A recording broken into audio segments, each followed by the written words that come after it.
but it just looks a little bit loose too. I mean, queen c7 is the only other move that I can come up with. And that's a great point, right? Because at least you immediately stop c5 for now. Right. I mean, I think you do. I'm not sure that you actually do. Though. Yeah, that's crazy. Oh my gosh! If takes bishop d4 and then rook c1 is your idea? Yeah, like I mean, queen c7, rook c1, and I mean just game over almost. Like, or wait, no, d6 doesn't quite work. So you can take with the queen, right? Yeah. But even something like this, let's say I've blundered a pawn and I'm not feeling very good about myself. Even after bishop g4, I'd still think white might have something here because... Yeah, there's huge problems with this d pawn going. And this highlights your point earlier, Hikaru, that if white breaks through here, now you really see the strength of the knight as far as just, black's rook is out of play, the dominance of the c-file. So this is the kind of position even down a pawn where white might be better. Yeah, exactly. And I think white is better here because you kind of have to trade, and then knight d7 with all the forks, there are all kinds of, there are a lot of problems here. And that's kind of my point, is that like, even if he does something wrong, it still seems like everything is good for white because black has played so aggressively on the king side.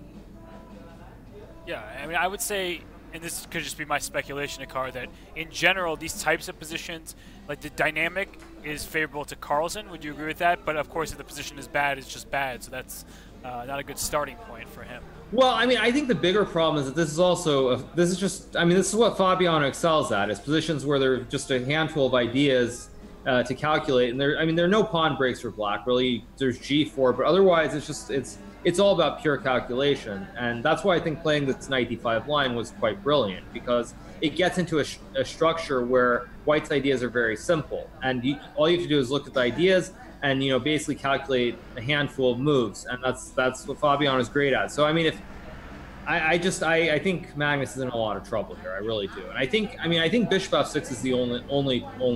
I don't think you have anything else. So does really bishop f6 slow down c5? Is that your main idea why you like bishop f6? You're overprotecting the knight on e5. Explain for everybody why you like bishop. I mean, I think we've looked at what happens on bishop f5 with c5. And so why do you feel bishop f6 is needed here for Carlsen? Yeah, I mean, I think it's just because of c5 first off, and also you kind of maybe open up the e file later, and more importantly, you challenge the bishop as well on c3. So white will never have any queen d4 and any ideas on the long diagonal. So that's why it makes the most sense to me. It's mainly to stop c5, and then secondly to sort of, basically try and counteract this bishop on c3. Okay. So does that mean if you, instead of f4, which that was black's previous move, would you have chosen a different move like knight d7 or something to be a little bit more safe, or do you just think that perhaps Fabiano has an advantage no matter what you do, and this might be a good practical try? I mean, the thing is, I don't understand what g5 really. I don't understand what it accomplishes, because you obviously aren't going to play g4 because you'll give up the f4 square. Right. And after you play f4, like, you're not really attacking. Like, g4 and f3 is not really an idea here. So, like, I mean, it just feels kind of wrong to play like this. And it just doesn't feel like the position isn't suited for this. And he could have played f4 before going g5. So if your intention was to play f4 anyway, you probably should have started with it. Well, does it actually work, though, after f4? Bishop e4, you go bishop g4, so... Yeah, I mean, I think actually you're right. If you're going to play f4, you should probably just play it right away rather than playing g5. Because after we were considering this right before you joined us, Hikaru, after f4. We were wondering white might even play bishop back to e2, just to save the bishop pair and attack the pawn, or whether you just go straight forward with the queenside plan, I guess f4, c4, for example. What would have been your choice if you had faced f4? Probably I probably would have just played c4 anyway. I mean, it's if you assume bishop f5 doesn't work, bishop takes f4, and bishop d3, you can go bishop e2, and the rook protects the bishop. So if you assume bishop f5 is not a move, then you probably just play c4 anyway. Right, and I was anticipating something bishop f6 for black, just trying to challenge and open up squares for it to maybe hit the b2 pawn. And the thing is, after c4, you can play g5 anyway and get back to the same position that he got, but of course you have better moves probably than playing g5 in a position like this, if c4 was white's intention regardless. Yeah, I mean, I think f4 makes more sense. I mean, g5. My guess is not that Magnus was worried about the position, because I think he played g5 after maybe a 10-minute, something like that. So I think it's more that he had seen something like this in a game or in variations that he had looked at in relatively similar positions. So that's my guess as to why he played g5. But yeah, I mean, he's still thinking, I think, at the moment after bishop c3. Yep. So we're still on the same position. I think we're actually going to take a very, very quick break, but come back with Hikaru. So Hikaru is not going anywhere. Don't leave. Very, very fast. We're going to take a quick 60-second break and check in with some things here in the studio. Be right back with more Hikaru Nakamura.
And we are back, just like we promised. Very, very short break, just to make sure that everyone's schedule is still aligned and that we get to keep Hikaru for a little bit longer. So all 38,000 of you with us here on Twitch or chess.com TV, wherever you may be, thanks for tuning in. Obviously, we have a very special guest here. Hardly need to remind you who he is, but I will remind you, you can go to twitch.tv/GMHikaru to follow him. He's been highlighting and blowing up the board. I think he uses the highlight arrows better than any guest so ever quickly had. And you highlight. I think you highlight with the mouse faster than my brain can think. So so again, if you're not following his Twitch channel, you should do that. Don't go anywhere, of course, but make sure you're following what is, in my prediction, going to be one of the biggest channels on Twitch here very, very soon. So I'm so glad. What? Sorry to interrupt, but Bishop f5 was just played. Bishop f5 was just played, so we're all in, Hikaru, on the c5 idea. Here we go, right? Interesting. Wow. I mean, I mean, maybe Magnus calculated something very concrete after c5, because I mean, there's no other way you can play bishop f5 here. I mean, either that or he just thought everything else was terrible. Like, he just thought bishop f6 and like bishop e4 or something just wasn't very good. But I mean, I thought bishop f6 was more practical. So I mean, the question is, what's he going to do? Because c5 is going to be played, I would assume. So what is he going to do now? That's the big question. Right. And the obvious point for everyone, just to really highlight, d takes c5, loses the knight. So this whole idea coming consistently for white because of the pawn majority, and just because if you can undermine the knight, well, here come the open doors toward the king. So just to, that's why we're in these forced variations that Hikaru's been calculating, because if white can make c5 work, then the world is Fabiano's oyster here. So you still think knight takes f3 looks like almost the only move? Or I guess there's g4. I mean, you looked at g4, right? Well, g4, I think we concluded bishop takes... Oh, wait, no. Bishop takes, d takes... No, this one we thought black was okay, right? Because takes bishop c5. Yeah, because king h1 takes. Yeah. Okay. Right. So this one black's fine in. So yeah, so g4 then is the question. So let's assume g4 is played. Now, for me, I thought the issue was if white takes on d6. That's right. Yeah, because we looked at this. Because knight f3 takes queen d6 and... FG4, because after bishop e4, there's queen d4. Wait, what about queen g6? You're going to take on f4? I just play rook takes f4, I think. Bishop I mean, maybe there's still tactics. Bishop c5, bishop d4, and like bishop c2, maybe. Crazy, yeah. I mean, this might be what Magnus calculated, because it's very concrete and it's very, very forcing. And actually, white's actually probably losing if this happens. So after queen d2, rook f4, queen f4, rook f8, and you're overloaded. So like everything's kind of hanging here. Because the only squares you can protect from, I mean, like queen e5, I just take and take d4 or bishop e4 check. Right. Okay. So I mean, maybe this is what he calculated. This is, I mean, would be my main guess. Because after g4, okay, so we just concluded takes doesn't make sense. Is there any way you can just play bishop e2 there, Hikaru? I'll let you do the line. I was just curious, can white just play bishop e2 here? And yeah, I mean, that's kind of what I was getting to. I was starting with the moves that I thought were possible. So I mean, cd6 is obviously a move. Bishop e5 is obviously a move. Yep. And bishop e2 is the only other move that makes sense. So let's say bishop e2, which I mean seems completely fine to me. And I mean, f3 doesn't really look like it does anything. Takes bishop f3. I mean, this is just not. You just gave up a pawn for nothing. It's terrible. Well, yeah, so I mean, I don't know. I don't know what he's planning on doing. Can we try? So bishop f6, you're going c6, right? That's the big problem.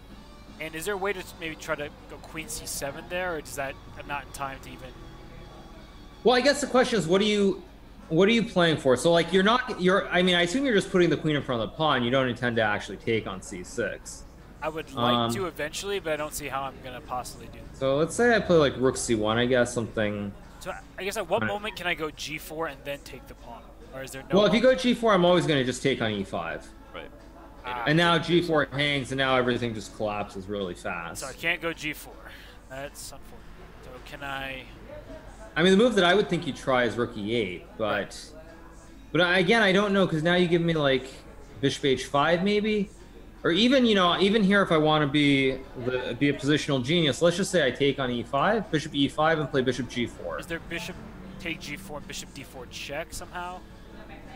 Ah, you've got bishop d4. No, but even this, I'm not sure, because g5 is still hanging. Ah. And for example, if you take on b6, I throw in c7. Right, and make a queen, rook c8, that's a problem. h8, and well, rook f4 I think is good enough. Yeah. Like it's just absolutely, it's all over. So, I mean, the problem is once the pawn gets to c, again though, this is the problem, is like in all these positions you don't have any attack. Like you open the square for the bishop on f5, but you don't have any real attack or any real counterplay. So I feel like if the pawn gets to c6, I think it's just lost. I agree. Basically, because I feel like in any position, like even here, I feel like even here, let's say even here I can take and maybe go bishop g4 also. Right. Or actually, let me be even more more creative and go king h1. So you never bishop d4 check. I mean, I just don't see I don't see the counterplay here for black. Looks terrible. Yeah, I mean, the point being that now I'll show basically the point that I wanted to highlight with king h1 is that here, let's say I take and play bishop g4. I guess maybe here the rook's on a1, so c6 hangs. But I feel like anytime you reach a position like this, I mean, I think rook c1's correct. That basically it's just going to be very, very, very unpleasant. I mean, I think after rook c1, white's probably just winning, in fact. I don't see how black can be okay here.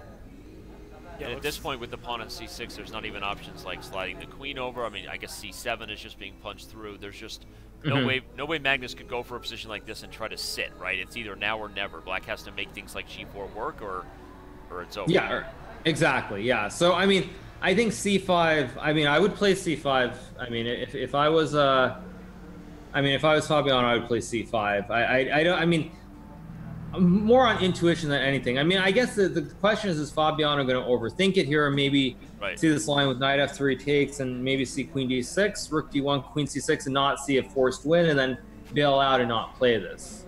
But I mean, I feel like it has to be the correct approach here. But maybe it's not so clear. So knight d5, maybe rook e8, with the idea of playing bishop d8.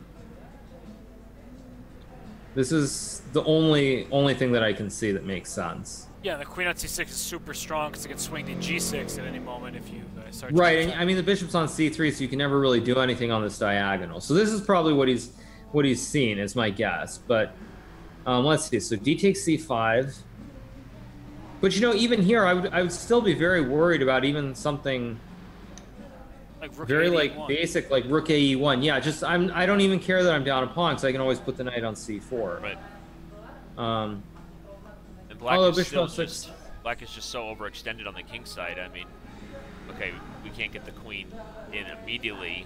Doesn't look like, but even like at bishop d6, are there like queen h5, queen h6 ideas, right? Just kind of working the queen in slowly. Right, exactly. Yeah, and I mean, again, this diagonal is just is huge. Even if there's nothing right away, it's I mean, it looks really, really dangerous. And g5 is always a weakness as well. So.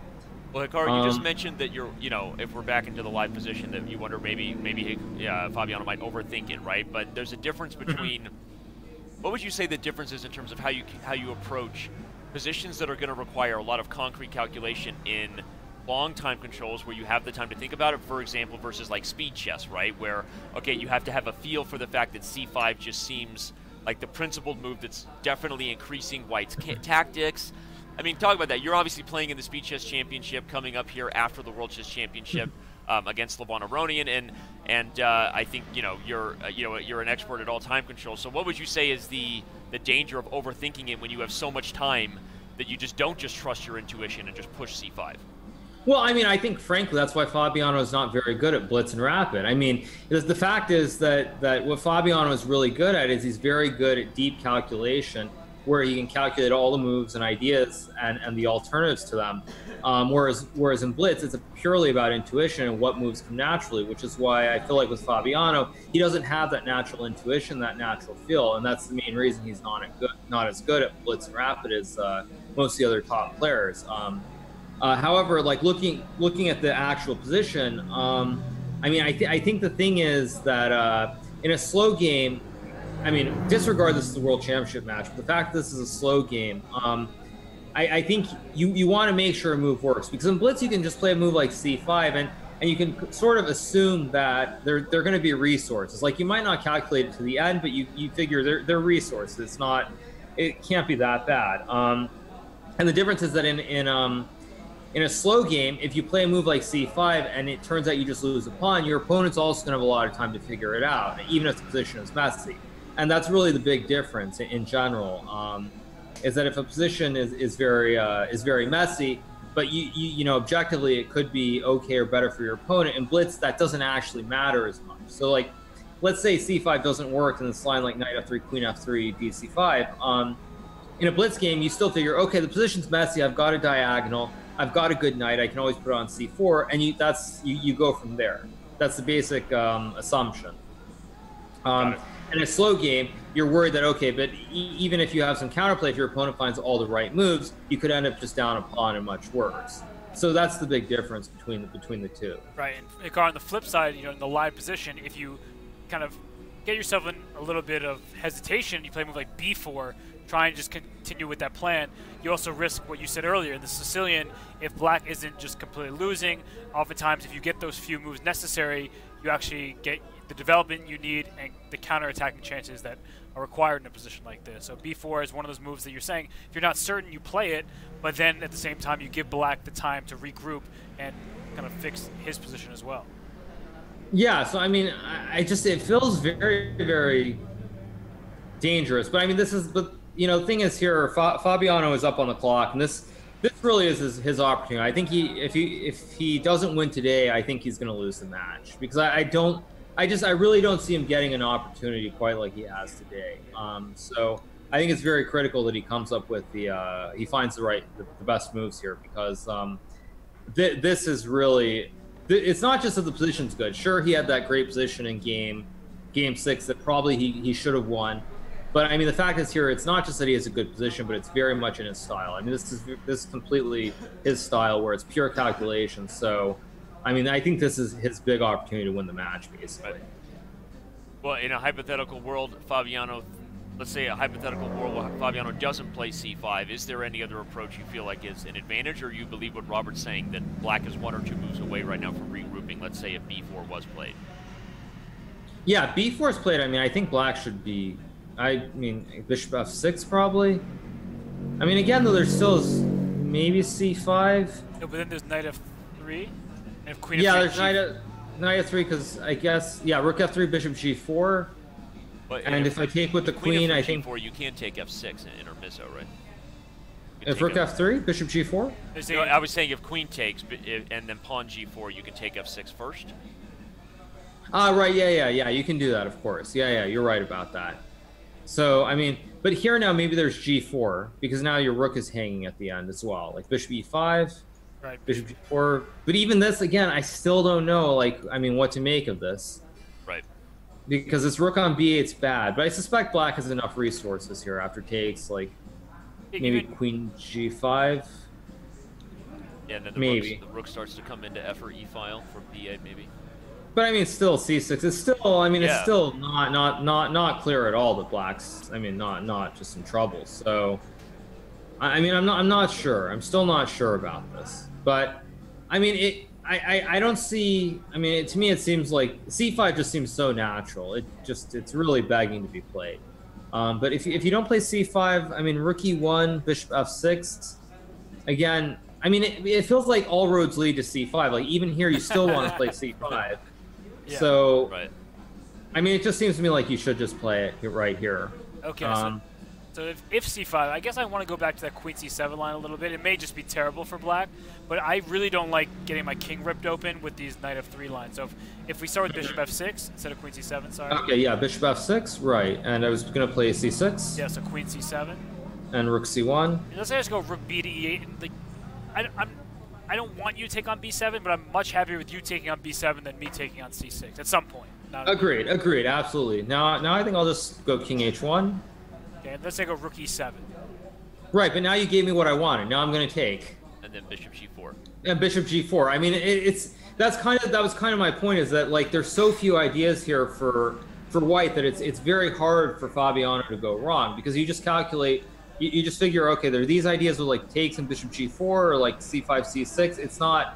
It's just you calculate it almost move by move and it becomes very forced, which is why I think this is going to be very, very difficult. But what if I flip my bishop on you? So I go bishop takes E5. After bishop E5, I take with the bishop. Bishop G4? And bishop takes B2. I don't care. I'll just play bishop takes F5. Wait. So if I take... Oh, wait, do I hang C1? Yeah, that's what I'm trying to do. But bishop E6? If I take on E6? Takes. 95, 97? Game over? Yeah. His tactics are just way too quick, you know. I'm trying to... Yeah, don't be so upset. This isn't your game, remember, and you're battling Hikaru Nakamura's calculations. I'm trying to find something to stay in the game, but yeah, this is what's happening. Obviously, I'm not thrilled about that. No, but and again, at the end of this line, everyone, the point is black can't save the bishop and deal with knight D5 at the same time. Black needs to right. So queen yeah, C6. like queen C6, queen C1 hangs a piece, and bishop B2, you gotta play queen D5. C6 and bishop at the same time. Yeah, you can't take, so the fork, obviously, and if you play like queen A5, just C7. I mean, I'm getting 2 pawns to the 7. Too many pawns, not enough time. Wow. So if we go back a couple moves, I mean, I'm just trying to survive for Magnus. Like if you go bishop in these lines, if I go bishop E5, bishop E5, and you know you'll play bishop G4, I'll take on B2, you take on F5, this kind of thing. Rook F5. Yeah. So I'm saying, is there a chance that black can possibly hold a position like this, despite the position looks terrible? I agree. Then knight B6 is a monster, but is there some outside opportunity to survive something like this? Well, I mean, I think the problem is, what if I just go queen C2 here? Aren't you just lost? That's a piece. That's not fun. Well, I mean, you take the rook, and you take my rook, and I take your rook, and now G5 is hanging at the end. It's just everything's collapsing for me. Yeah. I mean, like bishop E3. And probably. Oh, sorry. Go ahead. Like bishop E3, knight C8 just looks like game over, because rook F7, queen E6 maybe, or even queen G5 maybe. Probably queen G5, king F8, C B7, and knight D6 next. Yep. Could I have gone rook G7 instead of king F8 there? Rook G7. Ah, you do have this one, yeah. And if I play... Oh, queen F6. I mean, your queen H5, threatening queen E8 mate. No, but the knight's hanging on hanging. Okay, yeah. The knight's hanging, yeah. So queen F5, and maybe... Yeah, still looks good for white. I mean, even if somehow black wins a pawn or something, the king is very unsafe. Not looking good. I don't like this. Yeah, so I mean, it feels really, really bad here. I mean, I'm starting to think that maybe you do need to just take on F3 and hope that it works. So I just think after white gets C6, it's just positionally lost. I mean, that's the question. I mean, that's the question. So knight f3 takes dc5. d6 we concluded doesn't work. So then maybe rook d1 or rook e1. One of the two moves. I'm not sure which one. I would guess e1. It just looks more precise. Right, because bishop d6, you just go knight c4. Yeah, exactly. Or no, actually queen h5 maybe. Yeah, queen h5, queen h6. Yep. Both are fine, but I mean the point is this queen can't ever move as well. So like basically, the queen can't move and the rook can't move. Did Black afford to play bishop f6 instead of bishop d6, try to save the mating attack on the dark squares? Right, I think this probably is the best move. So bishop f6, but if I play bishop e5, yeah, it's a great idea. Now the rook is trapped, and if you take e5, yeah, rook takes e5. and you even mentioned earlier, Hikaru, that there's ideas at some point where white could play g3 and just try to like pry open the black king old-fashioned way. Right, g3 always is there too. But okay, so let's see, bishop f6. What makes sense here? Because actually, I was thinking about this after bishop e5, rook e5, queen f6. Actually, now I'm going to get rook d8 or rook e8. Now the knight's actually not good on b6. Maybe it's tricky. It's not so clear. Because like queen c3, rook d8 maybe. And now like this knight looks really good, but I mean it's not. It's not completely clear. Maybe you go knight a4 and just take out c5 with your knight to improve it. Mm-hmm. Knight a4. I guess c4. Yeah, knight a4 is a good move. c4 is a possibility for black. It's, you know, at least you're staying in the game from Magnus's perspective in something like this. Yeah, this is definitely not what I want. So bishop e5 is probably not the right idea here. So let's see, are there other moves here? I'm wondering, can I do something insane like g4 maybe? That is pretty crazy, not gonna lie. Like just takes and just like try to double on e6 or e5. And like bishop g6, rook e6. Basically, I'm saying your rook's just dead here on b8. And white can even play c4 in some positions like this, just anchoring the d5 pawn, just kind of. Yeah, I mean that's the problem. Is all these positions, like, you know, even something. Yeah, let me just make some random moves just to prove a point here. Like even something like this, like might even be great for white. Right. Like that's the problem. Is that all these positional sacks, even because you play g5 f4, it gets very very tricky. Yeah, I mean, we're coming back to this g5 move seeming unnecessary and making black's king very vulnerable. So I'm still surprised he played it. And if c5 does seem very matter-of-fact, right? It's the move. We keep talking about it. The downsides, yes, you maybe lose a pawn, but it's a sacrifice, and it seems that white is, in every variation we've looked at, getting a pretty substantial attacking chances, and in fact, probably just a big advantage.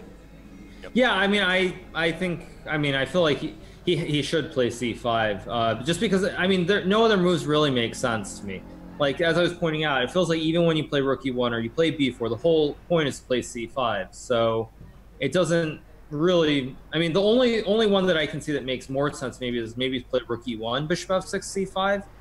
Maybe Fabiano could figure something like this is more logical to get the rooks on e1 and d1. Maybe something like this, I guess, is also possible.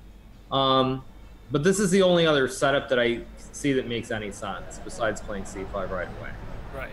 And but if the rook e1 comes first instead of c5, there's no other more aggressive ideas like g4 for black still because of bishop e4, or even bishop takes e5, I guess, on g4. Yeah, okay. Yeah, just bishop takes e5, and it's just... Okay. But perhaps this inclusion of rook e1 is actually not great, because if bishop f6 and you go c5, maybe now ignoring it makes a little bit more sense for black, because bishop f6 was an idea that we wanted to play for black, and rook e1 wasn't necessarily what we want to do for white. So right, well, like maybe knight d3, yeah. Yeah, exactly. You're attacking the rook on e1, the c5 pawn. And I have a quick question for you, Hikaru. Do you think the fact that Fabiano is thinking so long means it's likely he will not play c5, or do you think he's just checking his variations? Oof, very good question. How long has he been thinking, actually? I haven't looked at the clock. 35 minutes? Not minutes? quite that. It's been 25. About 25 minutes. Gotcha. He was at an hour and 32 minutes to start. Yeah. Yeah, I would say the longer he thinks, the less likely it is he'll play it. But again, while I say that the longer he thinks, generally that is true. Generally, the longer you think about the best move of the position, I can say this from personal experience, you tend not to play the best move. You start seeing things. But the only reason that only reason that I still feel like he's going to play it is just because I don't see anything else that makes any sense. I mean, it does. There aren't. The thing is, normally the way you approach it is you look at candidate moves. You see what are the possible moves that you can play, and then you basically do it like a list where you look at one move, then you look at another one, and branch out into the variations, of course. But I don't really see the alternatives here. So, I mean, unless he really doesn't sense it or gets worried that maybe, that if he doesn't win right away with c5, he'll end up in trouble, which I could see too. I mean, there are nerves, of course, and a lot of pressure. So, I mean, I could see the only reason I could see him not playing is because he figures after c5, knight f3 takes, something like rook e1, bishop f6, and he could get worried that, if he doesn't have a killer blow right away, he is down a pawn. And if somehow black can exchange and go like queen f6 and rook d8, then he's definitely in trouble. That's the only way that I could see him not playing it. But I do expect him to play it still. Is there another possibility? We mentioned rook e1. How about bishop e2? Just getting the bishop off the f3 square. The idea, of course, still is c5, but at least we're not allowing that knight trade on f3. And you're also going d3. Yeah. Bishop e2. Yeah, bishop e2 actually is a serious alternative. I didn't really think about it. But maybe knight d7. I mean, the whole point is your knight on b6 has been so strong. Yeah, exactly. Yeah, knight d7 I tried to exchange, right, now it all fizzles, so I'm going to get bishop f6. Yeah, that's true. So I guess bishop e2, it makes sense, like, logically, but it's not quick enough. We keep talking about this idea where we want to go c5 to punch it through to create a problem for black, but in a position like this, if I'm starting to trade the pieces, my king feels much more safe, especially if I go bishop f6 and get rid of that bishop on c3, so... Yeah, I mean, that's very true. I mean, I'm just wondering, can I take and go c5 anyway? No, but you can take and play. You can even play bishop f6 probably. And there's no bishop c4 because bishop e6 is just fine. Right, but bishop c4 just king g7. Okay. Yeah. But yes. No, I'm completely fine here. Yeah, if I can get this where I can plant a bishop on f6, then there are no worries. Yeah, and also, c5 even here, even if you don't take that pawn on c5. It's not as threatening as before with your bishop on e2 rather than on f3 to go c6, right? So bishop's not on the right square yet to play for c6. And so, yeah, black seems to be doing okay. Let's go back to that line you gave, Hikaru, one more time on c5, sure. knight f3, where in the end, black takes c5, knight f3, black takes on c5, and after the rook e1 idea, black plays bishop f6. You said that was maybe one line or one setup that possibly Fabiano was visualizing that maybe worries him if he doesn't see a concrete approach. Right, but I mean, g4 was the move that I thought made. That's right. Yeah, g4 and bishop but e5 actually, as well. Yeah. But g4, you maybe could take it on. Maybe you can take. Yeah, maybe you can take g3. But even here, just queen takes g3, right? Yeah, this is still very. I mean, bishop d4 check is the possibility. Yeah, but if I take and play like rook e5 or even d6, yeah, d6 and rook e7 just looks like a. But yeah, d6 and rook e7 is really, really strong. It's becoming a bit of a mess. Okay, this looks very good for white, of course, and I probably just made a bad move. But at a certain level, you're like, well, now I can see my position becoming worse and worse if I'm not very quick, right? We keep talking about this element of either being fast and a knockout blow or something happening where your opponent has just enough time to have counter chances.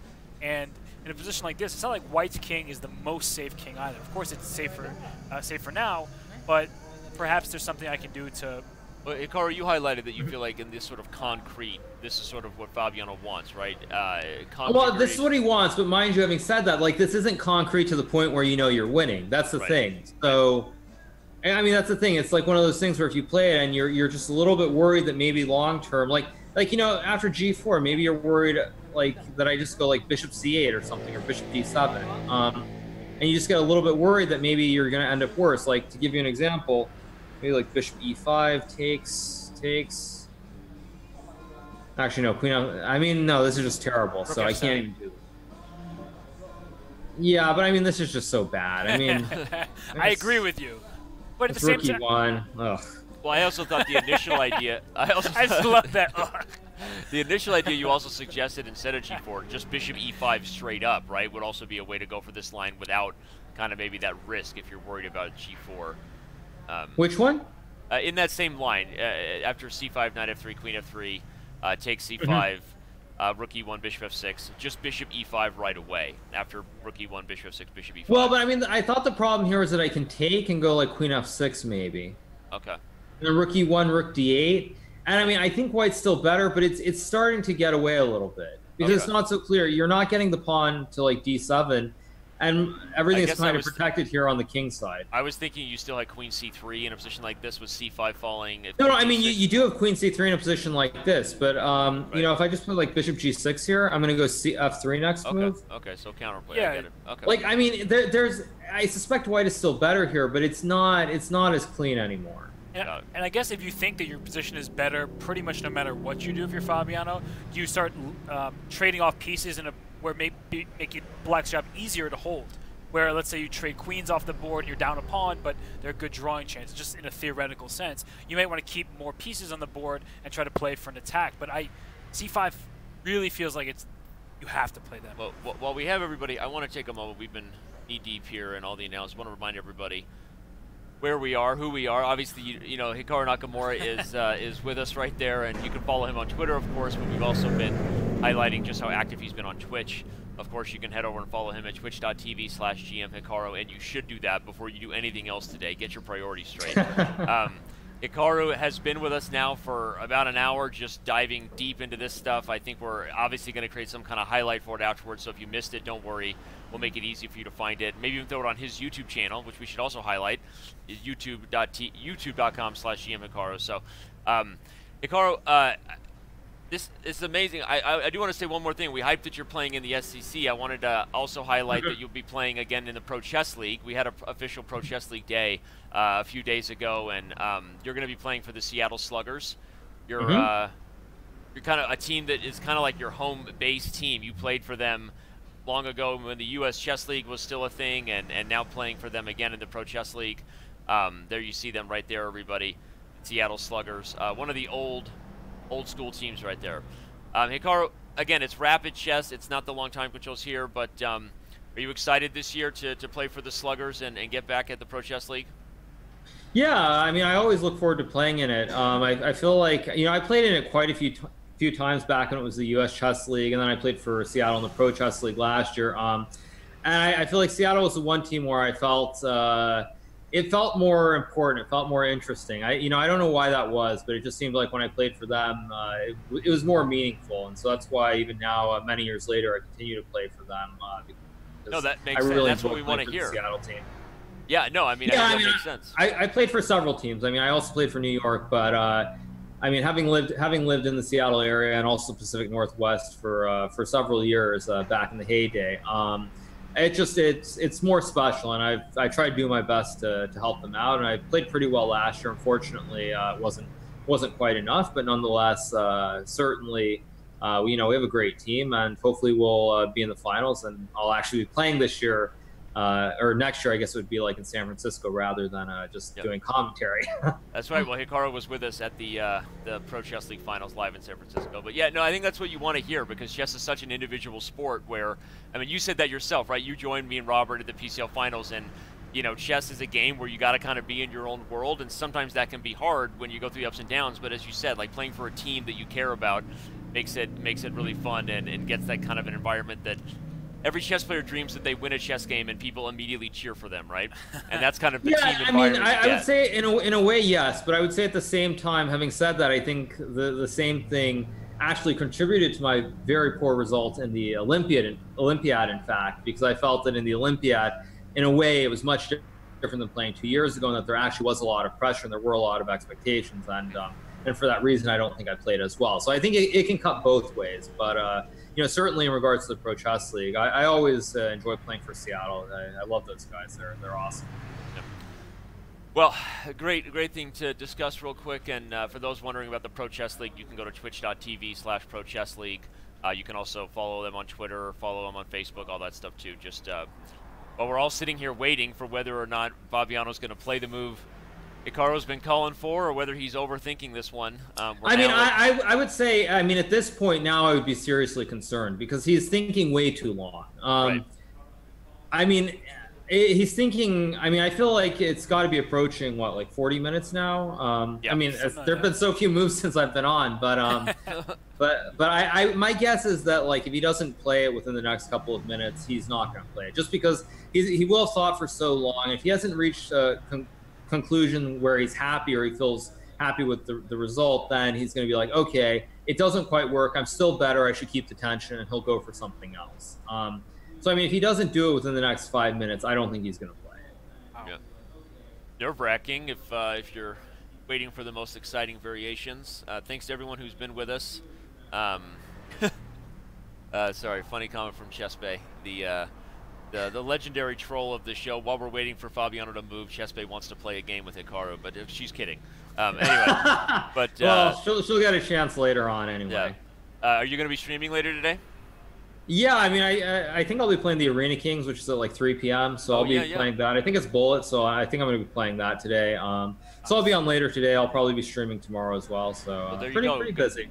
Go over to Hikaru's channel. Another reason to go to twitch.tv/GMHikaru and follow him. You'll be doing commentary in the Arena Kings. And if you've been enjoying that, you and I talked about that. The Arena Kings seems like a fun format for you to be able to engage with your community on Twitch, but also have a little something at stake, right? Well, I mean, the best part about playing in the Arena Kings is that I get to beat you. I mean, that's the best part. Obviously, that's what, dude. I mean, you can beat me anytime as you will. But hey, I almost had one good game against you. Come on, one of the games was okay. That game where you were up a piece and you didn't win. Oh my gosh, that's right. That's the Scotch.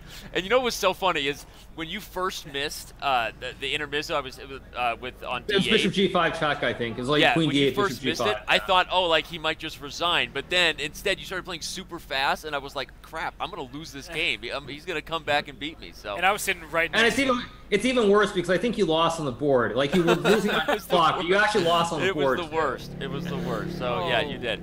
And Hikaru trolled me after that. For all of you who don't know, he told me weak sauce, dude. It was weak sauce. You're right, Hikaru. And I was sitting right here. I was playing Gadakovsky. You were over here. That was bad. Well, honestly, Hikaru, this has been amazing. I think we're going to give one more shout out here to your channel and remind everybody of who's been with us and where you can go just to get the visual of what I've been telling you to do.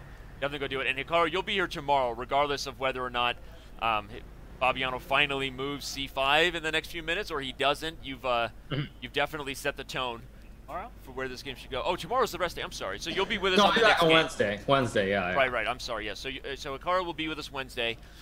Tomorrow is a rest day, of course. We did get C5. Oh, we have a move. Ah, okay. Oh, don't go anywhere yet. So now that you're here and we have a commitment of C5, Knight F3, Queen F3, let's get your final thoughts before we let you go. Yeah, so I mean, has Knight F3 been played or not? Yes, Knight F3, Queen F3. C5, Knight F3 was played, okay. So I mean, he's obviously going to take on C5 right away, and I guess I'll hang around for a few more minutes. Let's see if he makes a move right away, because he's going to take on C5, I'm sure. Right, you can't allow C6. Yeah. So I just want to see. I'll hang around for like another few minutes, see if Fabiano plays something right away after D takes C5 or not, because this is really the critical moment in the whole game. Right. I mean, I don't see anything else. I mean, I guess Bishop E5 is like Bishop E5, Bishop D6, Rook AE1 also, but I think that's just going to transpose to what we were looking at before. He took on C5. Slightly different, but he did take, right? Yeah, Magnus is taken. Yeah. So I mean, this is what I expected. So this is kind of the point. Like, I mean, will he play Rook E1? Will he play like Bishop E5? I don't see any other moves that make sense. So I just want to see if Fabiano moves quickly or not. I mean, if Fabiano doesn't move quickly, I would be concerned again. If Fabiano plays something pretty quickly, then I think he's in good shape. So I think it's critical. If you play Bishop E5, should I consider just playing Bishop F6 as well and giving up the exchange and saying that my dark square bishop and my light square bishop as well, my two bishops are compensation, or potential sacrifice? I mean, if the pawns weren't on G5 and F4, I think it would make more sense. I mean, I just feel like after takes, let's say I play Rook D1, try and force D6 through. I guess you throw in a check. King H1. I mean, ordinarily I would say yes, you should have compensation, but with this knight on B6, and you always have to worry about this advanced D pawn, combined with the fact that you always have to worry about your king side. Yeah. I still feel, and the other problem also is here I can always play B4 and undermine. Yeah, that's a great point. Undermining the bishop there. So I mean, I mean, it feels like it's possible, but it doesn't feel like it's enough to me. Right. So how much do you think Fabiano is thinking about D6? Remember the initial lines when Hikaru just joined us, everyone, we were calculating the ultra-aggressive D6, but now you kind of decided maybe this is a little too far for white. Yeah, I mean, I think it's just too much. But again, the problem is that there's no clear-cut way to do anything here to punish black, and if you can't punish him right away, then black's going to be completely fine. Right. So I would expect him to. I mean, I assume he's going to play something quickly. If he doesn't, then I mean, this is where you get worried. If Fabiano uses 20 minutes here, Hikaru, you're correct. He has played rook to d1. Rook a d1. Okay, yeah. see. So he did kind of what I said in a way, but he didn't play rook e1. But I had a feeling he might try to do this like rook d1, rook e1 as well. No, you're right. You had this position on the board. In fact, after like this, you were saying that. Yeah, I think we had this. Yeah, with like rook e1. But I mean, the problem is like if this happens, like I'm a little bit worried that now maybe black can play g4 and start to attack. Yeah. Like queen f1, maybe like queen h4, maybe just f3 even. Because I'm not sure whose king is actually more open now. That's the problem. Like, but I guess on bishop d6, the idea that we said originally, maybe the queen comes to h5 before g4. Yes, queen h5. But we didn't talk about bishop g6 after queen. No, but yeah, now there's bishop g6 and rook f7. Exactly. Like queen h6, rook f7, followed by bishop f8. Tables are sort of turning in a position like that. Yeah, I mean, white's still probably better, but I don't know, like bishop f5 maybe, or maybe queen d7. Maybe h5. No, h5, knight e5. I can't go. Then g4, g4, knight f7. Well, let's see. So h5, knight e5. No, you take on g4 if I go g4. You've got knight h4. Yeah, there's mate on yeah, because there's mate on h8. Right. Right. So not h5, but Hikaru being here is helping you see tactics faster. Yeah, I know. Really, I'm just like. And that's not a slam. You see tactics faster than me, no matter what. But like maybe queen c8 actually. Just try to trade those queens. Yeah, I wasn't sure if c8 or d7. Yeah, c8 probably looks better though, because on queen d7 there's always this e5 fork, and it's going to gain a tempo. So queen c8 makes sense, and then probably like queen f3, but still g4. I mean, clear counter chances. Yeah, like it's getting open now, and after queen e2, I can maybe even play f3 because on queen e5 I have bishop g7. Yep. Yeah, like this is starting to get really messy. Maybe Fabiano's gonna try to go for a slower approach. After bishop d6, he might try knight c4 and just sort of. But knight c4, I go g4 again. I think. I mean, I don't know. I mean, it's just a thought. Like queen. Yeah, that's actually really annoying. I'm trying to, obviously I want my queen and bishop on the same diagonal, but you need that bishop on a1, or just take your own pawn. Bishop takes b2 and queen c3. But, and there's another actual long-term problem here too, is that like now I'm not worried. Like let's say you play queen f2, I can maybe even play something like queen d7. And the point being, if you take, like we reach something like this, it's opposite color bishops now, and it's, I mean, white's still better, but it's probably going to be a draw. Right. So this is the other danger now that you have to deal with, is that like it just feels like you've gotten pushed back kind of, and now like you don't have to play. Magnus has played bishop d6, by the way, after rook a to d1. Yeah, as expected. Right. Yeah, I mean, I'm not so sure now. I mean, I don't know. Somehow it feels a little. I think he really needed something on the e file, because now g4 is a very serious issue. And actually, what you were just looking at, showing to everybody this opposite color bishop ending is what I was saying before. Is he's thinking about c5, but maybe he was concerned that the trades would help the situation liquidate. In which case, even if he somehow is up a pawn with opposite colored bishops in an endgame, it's likely going to be headed towards a split point. But here he needs to find something. I mean, Hikaru's ideas with queen h5. Maybe there's queen h5. You're talking about bishop g6, of course. Maybe queen h3 first. Is that a possibility? Just to. Because you want my bishop on f5 instead of g6, yeah. But I'm not sure. You could probably just go bishop f5, and after queen h6, still go rook f7, and I'm not sure what I really gained. Right, because you're going to have to go back to h5, and then I'll get bishop g6 with the same tempo on the queen. Right. I mean, I don't want to say this really, but I have this bad feeling something like this might actually happen, and you might get something really unpleasant like a repetition. Oh no! Oh no! Don't say that to us.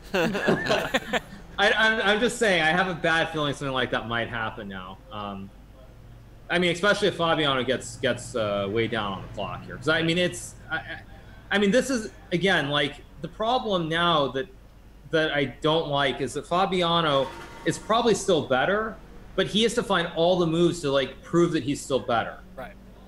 And that's one thing that in general is very tricky, especially when you use the engines to to do analysis, because there's some positions where the computer says, well, it's like 0.6, 0.7, white's much better. And white is much better, but there's sometimes those positions where you have to find every correct move, or you just end up like worse even. Right. And those are the positions that are very dangerous, because generally, even for top level players, you can't play perfectly. So like in a position like this, yes, white should still be better, but if you make like one wrong move or you don't keep pressing, then immediately the whole thing goes away. And that's actually going to make it very difficult, I think, for Fabiano. Whereas in the other lines, I felt that it should be better, but it felt like it was very straightforward and simple. Whereas here, it's not simple at all in terms of what the ideas or what you're playing for now. And one of the ideas you highlighted where white was on the e file was that you had this g4 move coming. So in the live position, for example, after black has played bishop d6, there's no longer really this idea where g4 happens, right?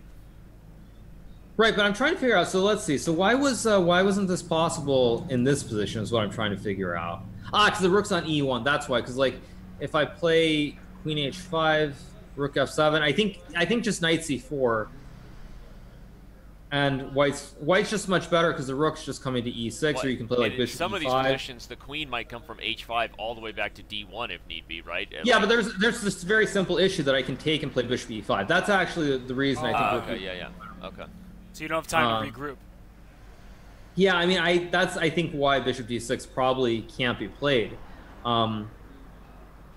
So yeah, I think, I mean, this is the second time though where Fabiano has played the move that's very intuitive in this match, a rook move, and it's been the wrong one. So in game 6, I think there was a position early on in that Petrov where he played a rook a8 move, and he was supposed to play rook dc8 so that he could play a5, a4.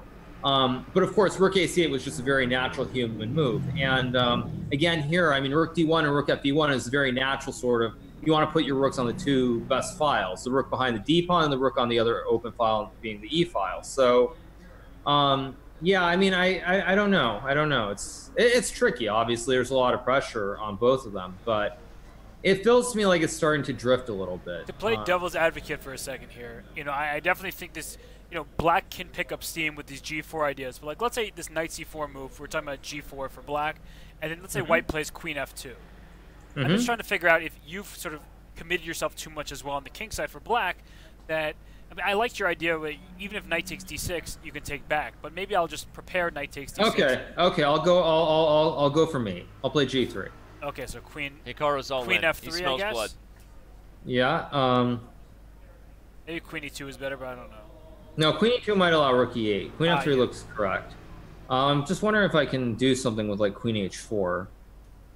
Like, if I play queen h4, h3, maybe I'm too slow.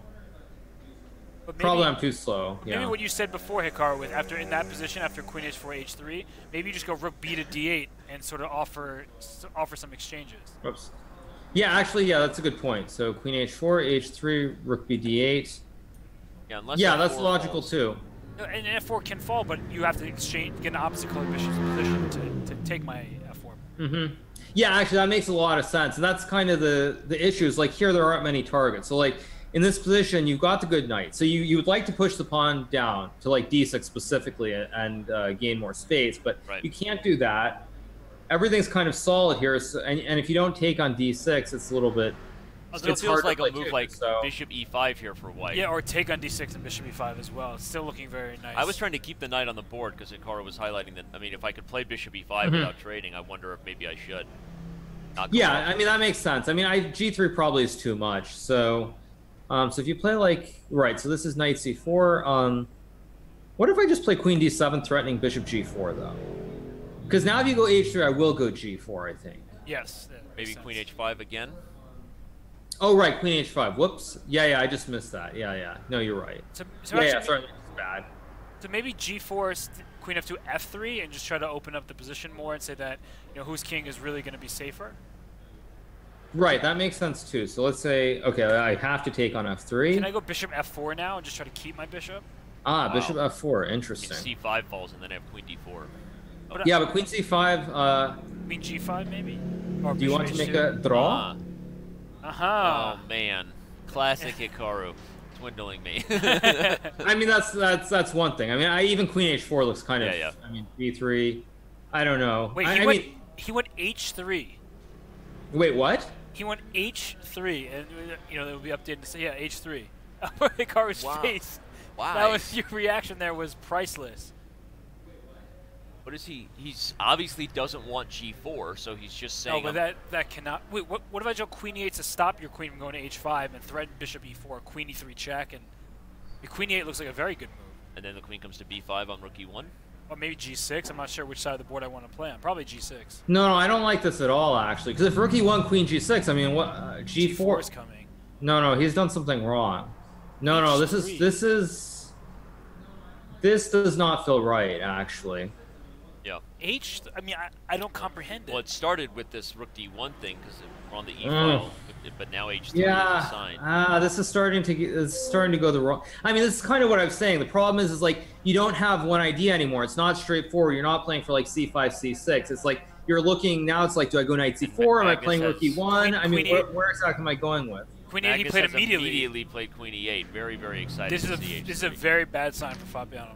Yeah. Well, this could become a game now where Black has winning chances. I mean, okay, it's still very early to say that, but because Fabiano has not put the game away. Yeah. No, this is. I mean, this does not feel right. I mean, I feel like at this point Fabiano maybe should try and bail out, like knight C4, queen G6, and maybe just like take and play queen H5 and just like try to just get it over with. And it's something like queen G6 takes H6. And rook E1 or D6 and just make a draw, actually. Right. Highlighting the fact... Go ahead. Yeah, I was saying highlighting the fact that the opposite color bishops, with the liquidation, even if one side's up a pawn, very likely going to result in just a drawish territory. But I guess where did this officially slip then? I mean, basically... I mean, I think H3 is just bad. I mean, I think even before that, right? Because like now. Yeah, I mean, rook AE1 is probably the move. Yeah, rook AE1 looked right. Rook AE1 because bishop D6, then you always have this knight C4, and I think that's the main reason. It's because you have bishop E5. That's the main reason rook E1 is better than rook D1. And you highlighted rook D1 is a feel good kind of move, right? Warm and cuddly because it's on the D file. But suddenly now, once he realizes it was inaccurate, then he goes into more defensive mode with H3, and now all of a sudden the position's slipping. Hikaru, I have also an important psychological question for you, sort of about where the game is right now. I mean, we've all been in positions where we know we had an advantage, and we're trying to figure out the right plan, and we feel like it's slipping from us. But because we had an advantage before, we feel like we should continue playing for a win. And if you essentially, if I put this position on the board for the first time and said, Fabiano, find White's best move, do you think it's more likely in that situation he would just say, okay, White should no longer be better, let me just try to figure a way to maybe keep some action going, but steer the game towards equality? And in this case, that he's playing the game, he feels like he should continue pressing because he was much better just a couple moves ago. Yeah, I mean, I think it's a big danger also because he used so much time. So it's like when you invest, say, 40 minutes to play C5 and then it's starting to slip away, it's very hard to pull yourself back. And I can say that actually from the like 500 million times that I've lost to Magnus, actually. And by that, I'm not actually referring to the classical games, but I'm specifically referring to the first match we played in the speed chess finals. It wasn't this past year, but the year before, because I think there were at least like 3 or 4 positions where I was white, and I was much better. Not quite winning, but much better in sort of some endgame. And then I kept on pressing. I could never just make the draw like I should have. And because of that, I lost 2 or 3 of those games. And so yeah, I mean, I think that's the trickiest part about this position for Fabiano is being able to pull yourself back, because now it's starting to get very, very dangerous for him. And I mean, I feel like if he doesn't kind of find something to simplify right away, he's actually going to lose this game now. Yep. I mean, I think he has to play like something like knight c4, knight d6, something with like rook e1, bishop e5, something to just like simplify it and avoid any real issues, because I think this is really starting to go the wrong way now.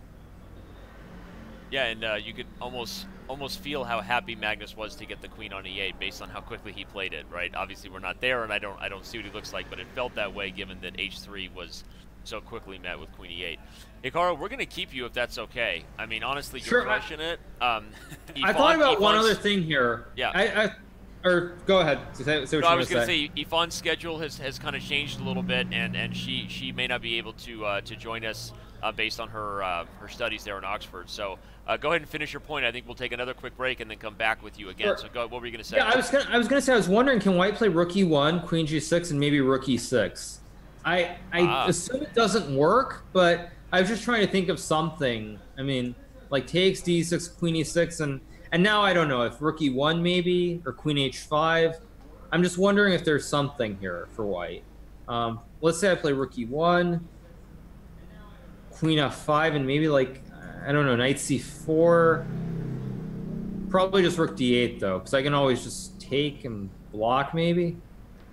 Yeah, at this point it's like something like this is not so clear though. Even this is not 100% clear, but probably black's just fine because you go rook d7 and queen a6. You've always got f3 to bail out. And it's one of those situations where you might be playing to lose more than you're playing to win. You know, you're going all in for right. it. But at this point in the match, when you're tied after 7 games, that's a very, very risky decision, of course. Well, and just as you pointed out too, based on the fact of time management, meant that okay, Fabiano did eventually play c5 after all the time he took, but now, you know, we're seeing the clocks get much closer. Even if you happen to be just joining us, Fabiano was up not quite an hour, but more than 45 minutes on the clock, and that has completely slipped away. So don't go anywhere. We are going to take a very, very quick break right now, and let Hikaru and us take a quick breath, and then we're going to come back for more of this really critical moment in the 2018 World Chess Championship.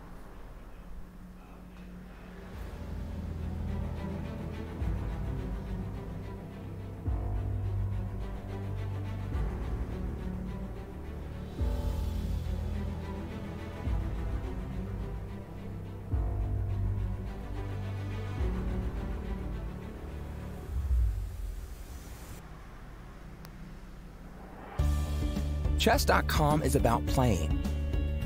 At any moment, there are thousands of people from around the world playing on Chess.com. So whether you're a total beginner or a grandmaster, you'll find a game quickly with someone at your level. You can play at any pace, from 1-minute bullet to 5-minute blitz to 60-minute games. Or you can play more relaxed games where you have several days to make your move. There are tournaments starting every few minutes. Or you can play against our customizable coaching computer. Chess.com is for learning. Chess isn't just about playing, it's about getting better. Chess.com puts the best training tools at your fingertips. Sharpen your game with over 50,000 tactics puzzles. Improve your strategy with training videos by top grandmasters. Get instant feedback after your games with real-time computer analysis. Regardless of where you're at now, you can take your game to the next level. Chess.com is for sharing.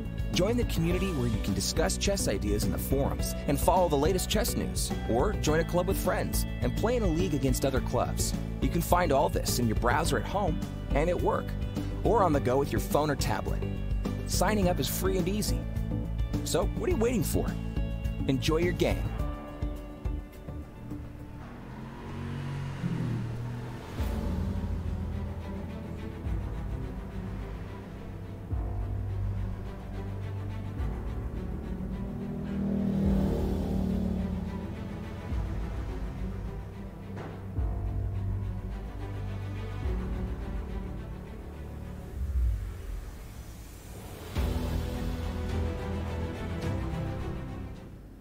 And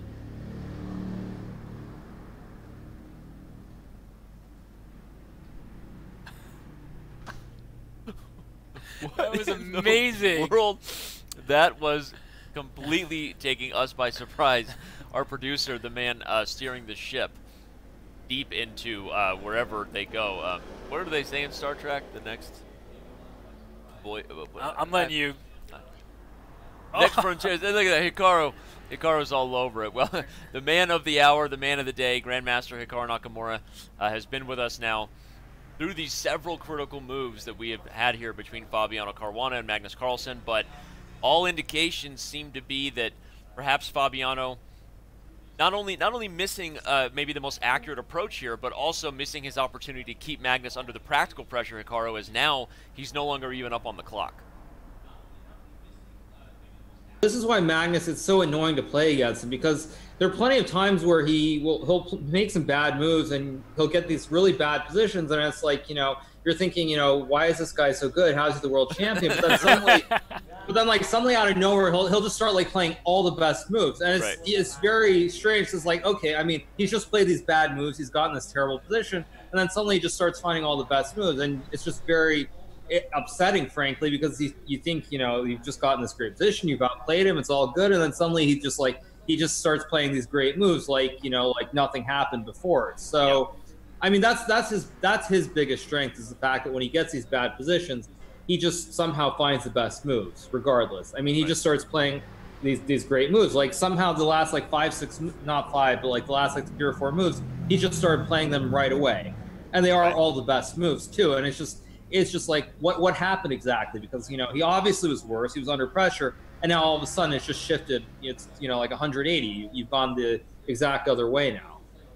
So, for those who maybe just be joining us and not quite understand why Black is regrouping here. So let's say White plays something like Knight C4, I guess. Now, you said this is a move he might try to just kind of bail out into an obstacle bishop position, but how do you feel like Magnus approaches this to really fully put out all the fires that were on the board before?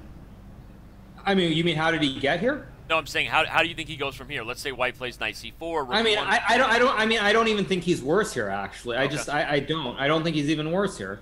I think Fabiano should play like Knight C4, Queen G6, just trade and go Queen H5. I really think he should just do this and take, and I mean, after H6, I don't know what the easiest way to make a draw is, but probably just like D6 and like Rook D8, Rook D5, and I mean, Rook E8 would be bad because I'm going to go Bishop F6, but probably just Bishop to E4.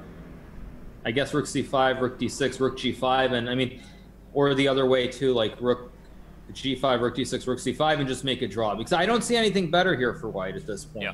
I mean, it was this H3 move, that created this target that really, really was unnecessary. Because it's like, I mean, that's the thing. Like here, G4 looks very threatening, but beyond G4, there isn't an actual threat. So to play H3, and actually the problem is like, if G4 ever gets played, everything opens up here, and then Black actually gets a real attack. So it's just it's difficult. And I mean, I think Fabiano has to play Knight C4 and just give up on any sort of aspirations of winning the game. So if he doesn't do that, I think he's going to lose. Especially because he used all that time, and now he's using even more time, and he's getting behind. And if he gets in time pressure, it's going to go south really, really fast. Yep. I mean, I'm sure, I know they aren't using heart rate monitors, but I'm sure when he saw H3, Magnus's heart rate jumped by like 20 points. Because, like, right. I mean, there's no doubt that he was very, very happy to see H3. Well, and those who see the official feed have let us know that it does seem like Fabiano looking very nervous on camera right now. Magnus feeling much more relaxed. Yeah, I mean, it's... Oof. I can understand that reaction for sure, because you had such a nice position for Fabiano. Everybody could see that, and all of a sudden now it's looking unclear. Yep. You feel like you let it go, so you're kind of holding on to that remorse from an earlier position. And I guess I have another question for you, Hikaru, about sort of motivation. And Magnus has been the world champion for, he's defended his title twice. He won it against Vichy, of course, and he's been the highest-rated player in the world for 8 years. How much motivation do you think he has, in a match like this? Does he have much left to prove? Or how does Magnus operate when he's playing in these elite events where, of course, he wants to win, but it may not be like the end-all, be-all for him? I mean, I'm obviously not Magnus, so I don't know exactly what he thinks, but my guess would be that in general, based on just past history, that to him, actually, I would say keeping the #1 ranking is slightly more important, I think, than being the world champion. And I say that because there was a long period before that when he was the #1, I want to say maybe 2 or 3 years, and he wasn't the world champion. So I think for him, being #1 is that it was at least slightly more important than being world champion. And I think like losing a match would be pretty bad, but I think the fact, the fact that if he loses this match, he'll even lose his #1 ranking, I think is really probably what gives him extra motivation in this match. But I think in general, he just doesn't want to lose, and he's a very big competitor. So I think for him, it's not like, say, some people like Gary or others where I think they've had other ambitions or other other things going on. So I think for Magnus, he's just a big competitor, and I mean, until he actually loses, I think he knows within himself he's still within himself to be still the best. Well, and Hikaru the Prophet has predicted the next several moves again. We have indeed have knight c4 on the board. And after queen g6, the trade on d6 has already happened. So, as you said, maybe Fabiano recognizing that, also unhappy with how that last sequence of moves did. Maybe doesn't know what I guess we think we know right now, which is that really, White should have been more aggressive on the e-file. But I think he's maybe sensed that he needs to bail out here. Yep. Yeah. I mean, I think it's going to be a draw. I mean, I think he's going to play queen h5, queen g6 trade, go d6, and just say enough is enough, and just move on to the next game. But talk a little bit about. So you said you feel like if he doesn't win this game, that this is a big blow for Fabiano, right? As some who weren't here earlier have asked your thoughts on the Rapid and Blitz, which as you've said, that Fabiano just doesn't have the type of approach in Rapid and Blitz where you feel like Magnus is a big favorite if it makes it to tiebreak. I mean, I think more than anything, I mean, it's not just that Magnus is better than Fabiano at Rapid and Blitz. It's the fact that Fabiano is going to feel a lot more pressure as well. I mean, for Magnus, it's very natural. He's played a lot. He's had a lot of good results, whereas Fabiano has not played great in Rapid and Blitz, and I'm sure that's going to be in the back of his mind. So I think it's not just that Magnus is a better Blitz and Rapid player, but it's the fact that Magnus also knows that he's done well, and Fabiano is always going to be second-guessing himself and doubting himself. So, I mean, it's tough because I feel like at this point, this was a great idea. This knight d5, going to the Open Sicilian. I mean, I think he should have done this probably 2 games ago, not this late in the match. But nonetheless, I mean, I feel like it was a great idea, and to not take advantage today, I mean, if he plays this again, I don't think he's going to get the same kind of position he did today. So and if he does the same thing, he doesn't. He has 1 white left. So, I mean, for me, it's very hard to see this match not going to a tiebreak, assuming the players keep playing the way they are right now. Fabiano has played the move h4 on the board rather than queen h5, maybe giving one last college try here to try to undermine Black's kingside and the f4 pawn. Why can't Black just play h6, I guess? No, but h6 can't. H6 takes because queen h5, you'll still meet it with queen g6. But that looks a little bit worrisome, right? Because queen h8 check. Oh, I guess you can go to e5 at the end with the queen. Yes, exactly. No, but why? Why am I worried? Can't I just go rook e8? A queen. And rook e7. C5 and now falls. But you've got c5. Yeah, because I'd never have rook h8. Right. So no, this is this bishop covers h8. So yeah, this is good for white. But I mean, I didn't understand on h4. Why can't I just take? Yeah, it's the exact question I was about to ask you. So I'm glad we're in the same wavelength here. And after queen takes f4, you trade on f4. Bishop d7 maybe. Or h3 even. I mean, all these moves look possible.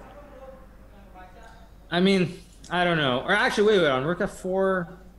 Wait, can I maybe play h5 to go bishop g4, like rook h4, bishop g4? That looks pretty tempting. I mean, because after after h5, if d6, maybe just bishop g4 anyway. Right, forcing the rooks off the board. It takes, and if rook d5, just rook f5 maybe. I mean, you can go back to d2, rook f7. Bishop e5 is also moved there, I think. Sorry, I didn't see this. Very well, rook g5 maybe. Yeah, after rook c5, I think only h3. Yeah, you're holding. It's... Like takes, king h2, bishop d7 or e6, probably just e6. Yep. And you can never, I mean, you're going to have to play bishop d4 at some point to get out of this pin, and then it's just going to be a draw. Disappointing, but oh well. But after h4, Magnus now on the clock, and so you're predicting at this point just taking h4. Is there any other outside idea that once I've gotten you to do this, I can try to keep the queens on the board in hopes of something on the dark squares, or is there just no way to do that? I mean, like well, I don't h5, know. Queen h5, queen g6 maybe? Can you take maybe? But can I just go... Bishop e4? Yeah. Okay. What were you going to say? I think you can also just go h3, right? Because you're not actually mating me here. So if I go h3, I'm going to go queen g6 next and trade queens off. Yeah, if takes, just queen g6. Yeah, no, I mean, this... Yeah, I'm actually... I mean, the problem is if you don't take... If h6 is bad, I don't really see other alternatives here for black either. That's the thing. So it's like... I mean, because, like, I guess you could try rook e8 and bishop e4, but then I feel like after queen g4... Yeah, the bishop's coming to f6 in some lines. So. Yeah, I mean, because f3 I just take, I mean, yeah, the point is I'm getting bishop f6 as a pawn on g5 Right. gives me this outpost. So, I mean, I just don't see many moves for black here. I don't know. I mean, I think this is going to be, I think he should just take. Just taking because you've got h3. I don't really see other, whoops, sorry about that. I don't see, I don't really see other, other ideas really. Yeah. Yeah, Like queen g6, but I mean, I don't know why ruin the pawn structure? It just doesn't make any sense. Like, I mean, why would you want this when you can have the pawns on h5, h4 and be up a pawn? It just makes no sense. And also, white might go d6 in lines as soon as you move your queen away. It's always an option. Right, exactly. Yeah. No, I mean, I think he should just take. I don't. Is there any idea of going back to e1 D7 with the rook? You mean like rook d1 here? Yeah. And if I just play rook e8? I thought I might have queen h5, and the point is to be trade on e1 and take d5. I have queen g5, and the bishop's pinned. Nothing. Bishop e4. I mean, there's just not enough, because I mean, I'm going to win d5, and even though you've got this long diagonal, you can't mate me, and your king's also open, so you have to defend g2 as well. Right. One of those positions where black can suddenly be up 2 pawns and be like, you know, my king's not any weaker than yours, and I'm up 2 pawns with the trouble. So. Right. Yeah, I mean, I don't see much here for Fabiano. I mean, I assume he's going to take on h4, but just because I don't see anything else that makes sense. Taking h4, queen f4, and that endgame line is. Well, I mean, h5 looks very reasonable. Let me see if there are other moves that make sense. I mean, I don't see other moves like h3, but then maybe d6. A little bit messy. Bishop g4 seems really strong. Yeah, h5 is a very good move. Because if rook h4, bishop g4, yeah, I mean, because your rook is just boxed on h4, right. Like it's just trapped. And black might even win this d pawn actually if your, rook stays on h4 and I can just go rook d8, rook f5, things like that. It's gonna be right, exactly, yeah. So maybe maybe in this line rook f4, h5, you should go rook c4 and just try to get the other pawn. Right, so rook c4. Yeah, that makes a lot of sense too. So if I play bishop g4, maybe. I'm not sure if I want to go rook e1. But I see what you're going to do. If I go rook e1, you just go rook e8. Haha, you saw it. Yeah, exactly. That's exactly what I wanted to do. Just trade rook c5 and play rook c8, and it's going to be an opposite color bishop's ending again, and it's just going to be a draw. Because white was one move away from getting a very big advantage with either rook c7 or d6. Both of those moves are very threatening, and so rook c8 trades the rooks off, and if those rooks are gone, should be a very easy hold. Exactly, yeah. So, yeah, I mean, I assume he'll take. I just don't see anything else that makes sense here. I'd be surprised. I just don't. I mean, I don't see anything else that makes sense for black here. I mean, g4 I just take, makes no sense. I just don't see any other moves that make sense. So, I mean, I'm surprised that Magnus hasn't actually taken right away. I was about to ask you what you think he's thinking about, but maybe he's just trying to figure out if he can play for an advantage when that momentum, the pendulum swing of the game, its evaluation happens. You think maybe I can play for more, but I think ultimately he'll take on h4 and just, count his blessings, because this could have been a very tragic result for him. Game 8 is not his best game. Not historically, right? Yeah. Certainly not from last year, yeah. Or, sorry, not last year, 2016.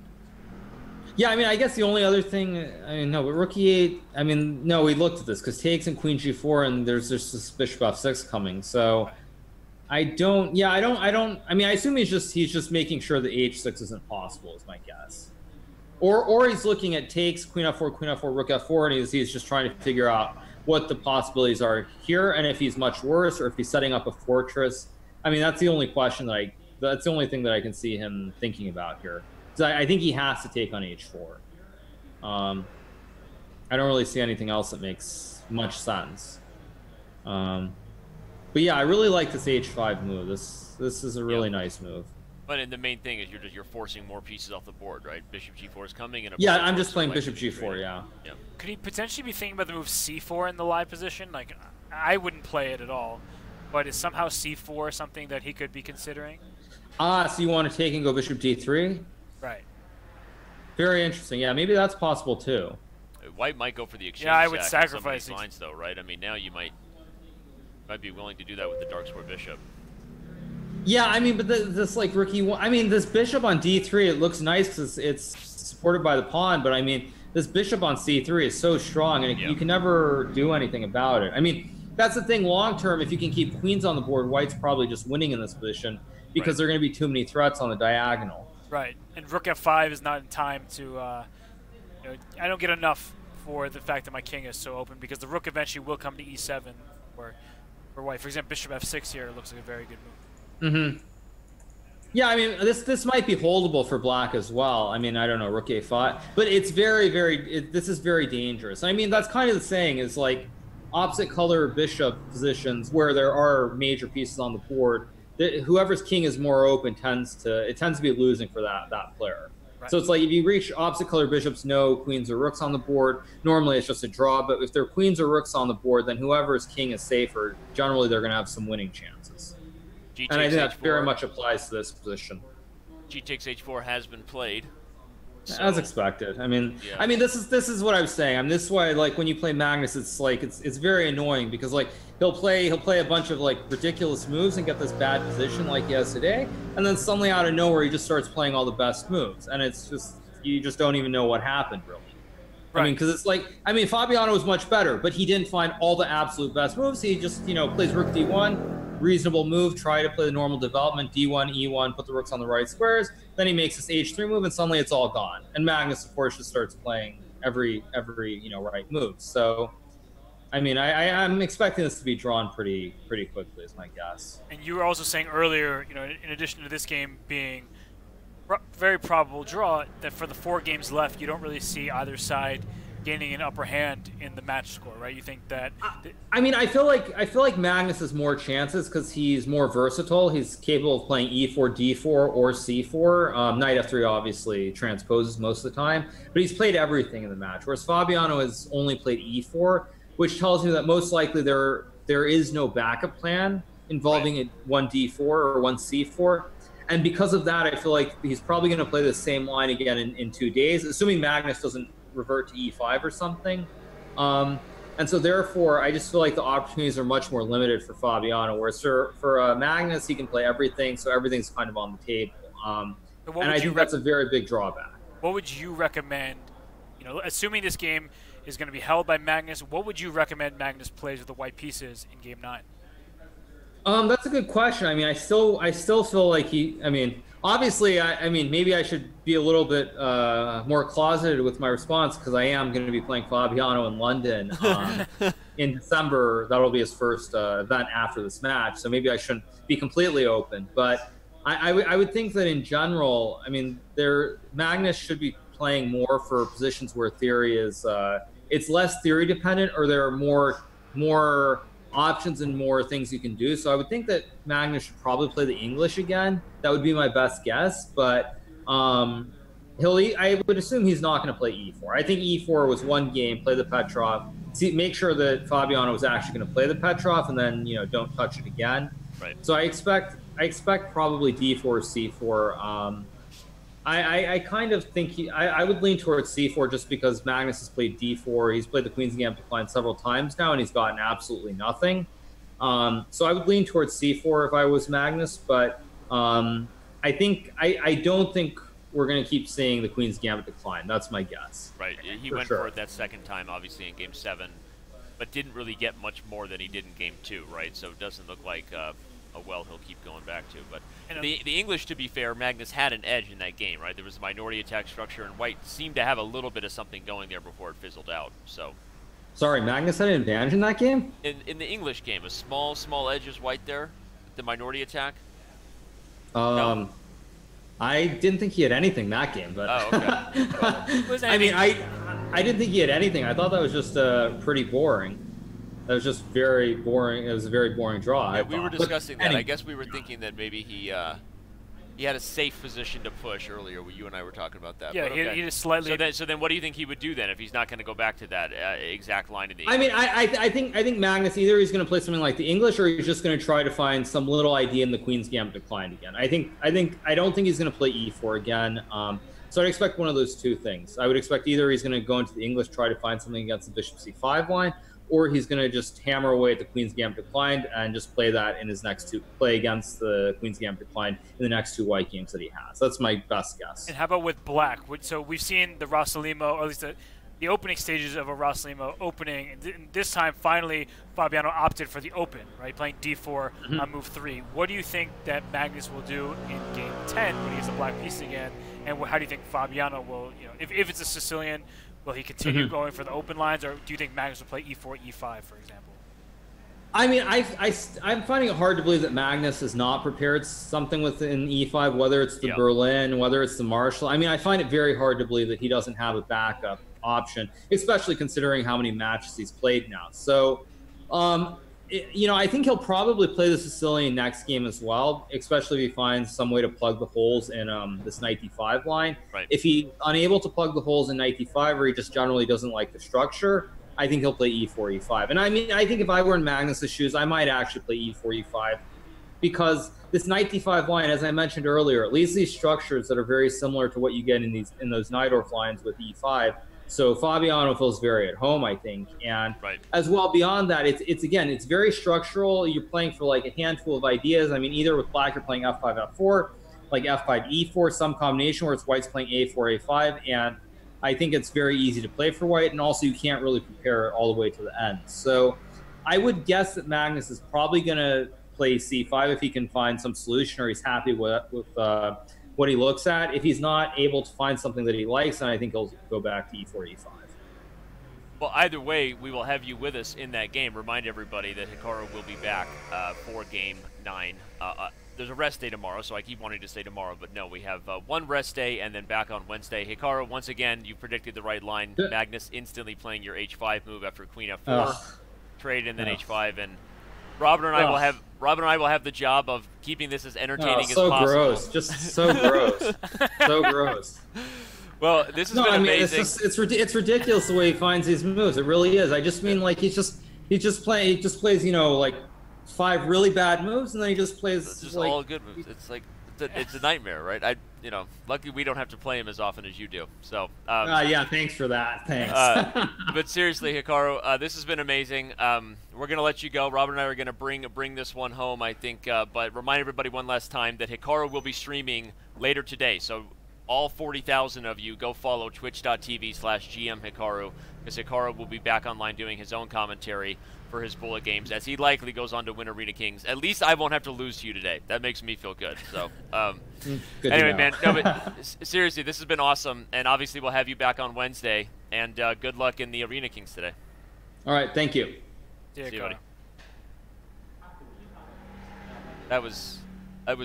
I mean, my brain is exhausted from following his analysis. It's just amazing. But I do think he actually helped me a lot. You said I started seeing things more quickly. I know. I could sense you, like, calculating faster than you normally would. Because I drag you down, Hikaru brings you up. I wouldn't say you drag me down, but you're just forced. When you're someone like Hikaru who calculates lightning quick. That's unbelievable what he does. And I've seen his stream. I was watching him yesterday. I've seen him play Bullet, where he just drawing all the arrows while playing. Right. I barely have enough time to play. He's just drawing arrows, telling you what's going on. So it's amazing to see. But I think he's made some very, very important points. Yep.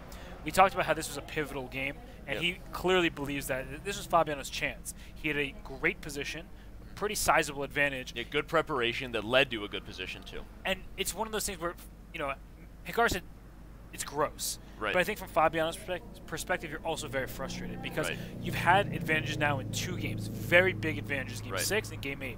And Magnus somehow weaseled his way out, and in no small part that's Fabiano's doing in this game.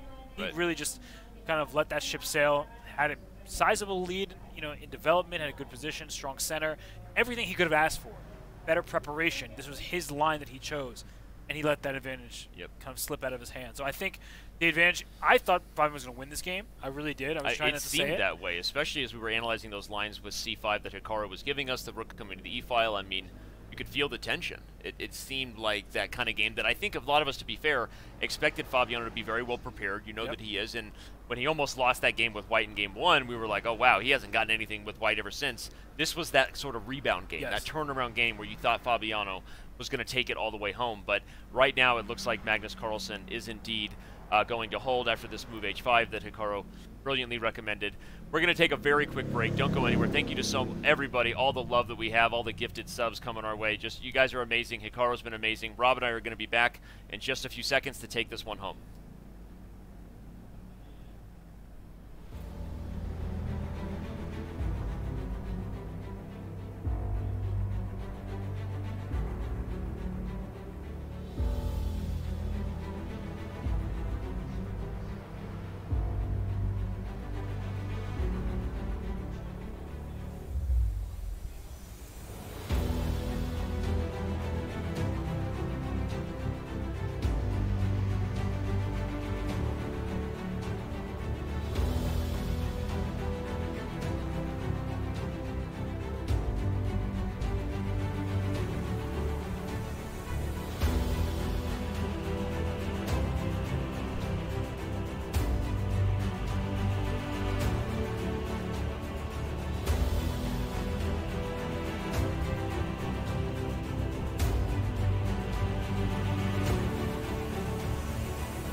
Unfortunately, we have not had any moves played since we left you.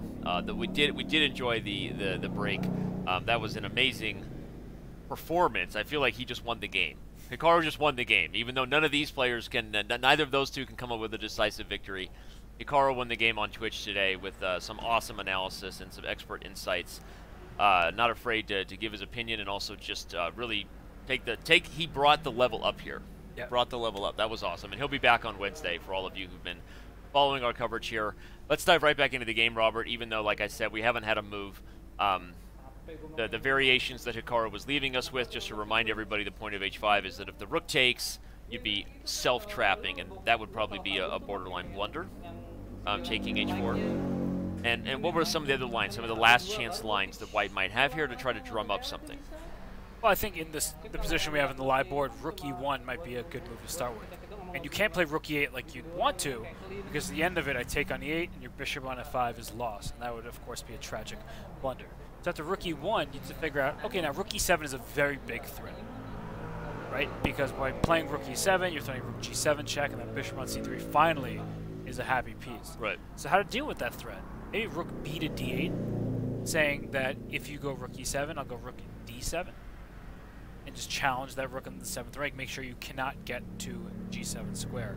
And if you take on d7, we're just trading off pieces. I had an idea to use your overwhelming idea. e6, right? Now you can't take it because the rook would be overwhelmed between e8 and f5. And you're threatening rook takes f5, huge threat. Yeah.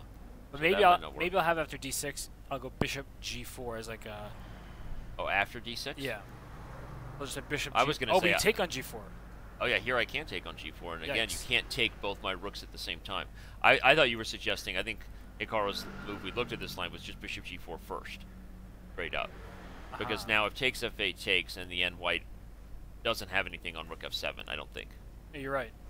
I think bishop g4 might. And okay, rook e1 was played by Fabiano, and so look at us maybe predicting the last chance to try to come up with something. And the reason is that if black coordinates, right, black is just another move and a half right away from getting a pair of rooks off the board and coordinating, and then nothing will be enough, right? Even if you have dangerous dark square diagonals and the d-pawn, opposite colored bishops will afford black just a ton of drawing chances. You're already controlling one of the pivotal squares this d-pawn has in its path. So just so everyone understands, and not to have a somber tone at all, I think we're still going to have some interesting things to look at here. Magnus has already played the move bishop g4, as predicted, okay? But it just, that's why we're kind of thinking, hey, this is Fabiano's last chance over these next maybe 9 moves, Robert, before time control, right? To come up with something before time control, and otherwise we may indeed see yet another peaceful result. Yeah, you need to come, not only because time trouble is impending, well, not really time trouble, they have plenty of time for the next 10 moves, but you need to come up with something quick because otherwise it's just going to peter out, right? That's the thing. And so you have to come up with your last-ditch efforts, and Magnus is great at doing that. Right? We've seen him time and time again trying to come up with clever ideas. Rook f6 Speaking is... of last-ditch efforts. So hoping that you take me on f6 because that's a rook f6. Oops. if rook f6 takes, bishop takes, you control the d8 square. And we have a d-pawn. And likely still not quite enough to win, but if you win the pawn this way and the bishop has already taken kind of a critical diagonal, that does seem like a last-ditch effort there. And of course, if you don't trade on f6, there may be other things coming, like rook to the g file. That's a very big threat. So rook e7 or rook g6 check, both are huge threats. And you can play rook f7, actually. And rook f7 stops both ideas from being disaster. But maybe I can push and then try to come into e7 next. That's a clever way to do that. Of course, you could... Okay, if you play rook f8, I have rook g6, king h7, rook g5. Sort of inching my way over here, right? Something like... Well, you can even start with rook h6 instead of playing rook g6 threaten mate. You've always wanted to threaten mate. You got one thing on the brain. Yeah, you know, rook G6, f8. rook f8. Rook h6. Rook h6. That's a big threat. So you have to go rook h7 probably. But after rook h7, then I throw my rook back to g6 check. But I heat. And now I'm threatening mate on e7. Okay, Yep. so we're getting a little bit far. You know, Hikaru is left, and we're already announcing mates for Fabiano. But no, rook f6 is an interesting way. And he took it. Magnus has already taken it, avoiding some of those lines, but bringing the bishop into this kind of vertical square. He'll probably have rook f8 just to kick this bishop away. And actually, that rook can go to f5 very quickly and go behind the pawn. So you're going to try to push that pawn as far as possible, but after rook f8, I'm attacking your bishop. And note that my bishop on g4 covers the very important d7 square. Something like this. Something like this. So even if you protect this pawn, well, it's not like I have to sit and do nothing. I go rook d2 and start attacking. Yep. So he's taken. Fabiano's taken back, and Magnus is now thinking here for just a moment, which gives us just a moment to remind everybody of another thing we like to do every day here on our coverage, and that, of course, is get involved on Twitter. People use social media, apparently. Apparently it's not going anywhere. The internet is here to stay. If you could play any world champion, living or dead, who would you pick? That's been our daily question today. We've had a lot of really fun answers. Wilhelm Steinitz made an appearance via Photoshop. And so get at us with the hashtag ChessTV, and you may have your tweet read on air, and the winner will get a Diamond membership. One of the things that happened actually while we were live with Hikaru was some trolling on Twitter, as only Anish Giri can do. Here we have Hikaru. I don't know exactly what the else are referring to. If it's Hikaru needing to let go of his losses to the Magnus Carlsen, but Hikaru actually did a great job today, really having fun and kind of just saying, you know, hey, what did he say? I've lost to Magnus a million times. I think it was 50 million times. 50 million times. So, oh wait, that's what he's saying. I get it. Let's go back to that. I'm sorry, I missed it. He's talking about the quote.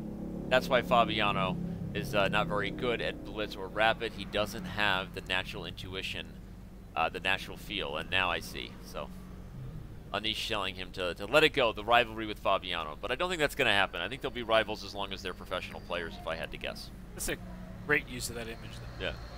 Classic Anish. Classic Elsa. Classic Elsa, you know. Where's Olaf? Sorry, what? Where's Olaf? I don't know where Olaf is. He's probably melted. Wow. I'm not in dad mode right now. You know, I'm in chess mode. I know that shocks you. It really does shock It does shock you, but where is Olaf when you need him to put me back in dad mode? All right, well, bishop on f6, guarding d8. Magnus, I'm surprised hasn't played another move, as he took on f6 so quickly, but he hasn't done anything since, so maybe he's suddenly realizing Fabiano had a point with the think he was into. You know, actually, can we go back a few moves? I think there was a little bit of carelessness here. Bishop d7 might have been a little bit more precise. And the reason why I say this, if you take on h4, you still have then I this go idea. bishop g4 and your rook is trapped out there. And that's what I really want, is the time to regroup. And now if you play rook f6, I take you. Bishop takes and rook e8. I stop your rook from getting into the action. And I think that would have made black's life a lot easier in this position, is just that's a fantastic point, actually. controlling the e-file. Now, in the game, if we change it back to the game situation here, right after bishop g4 traded on f6, you keep you trade on f6 here. Now this rook e7 idea is very powerful, which is why I'm suggesting rook to f8 for black to kick this bishop out of the f6 square. But at the same time, I still don't like that I've given control over this. The bishop takes h4.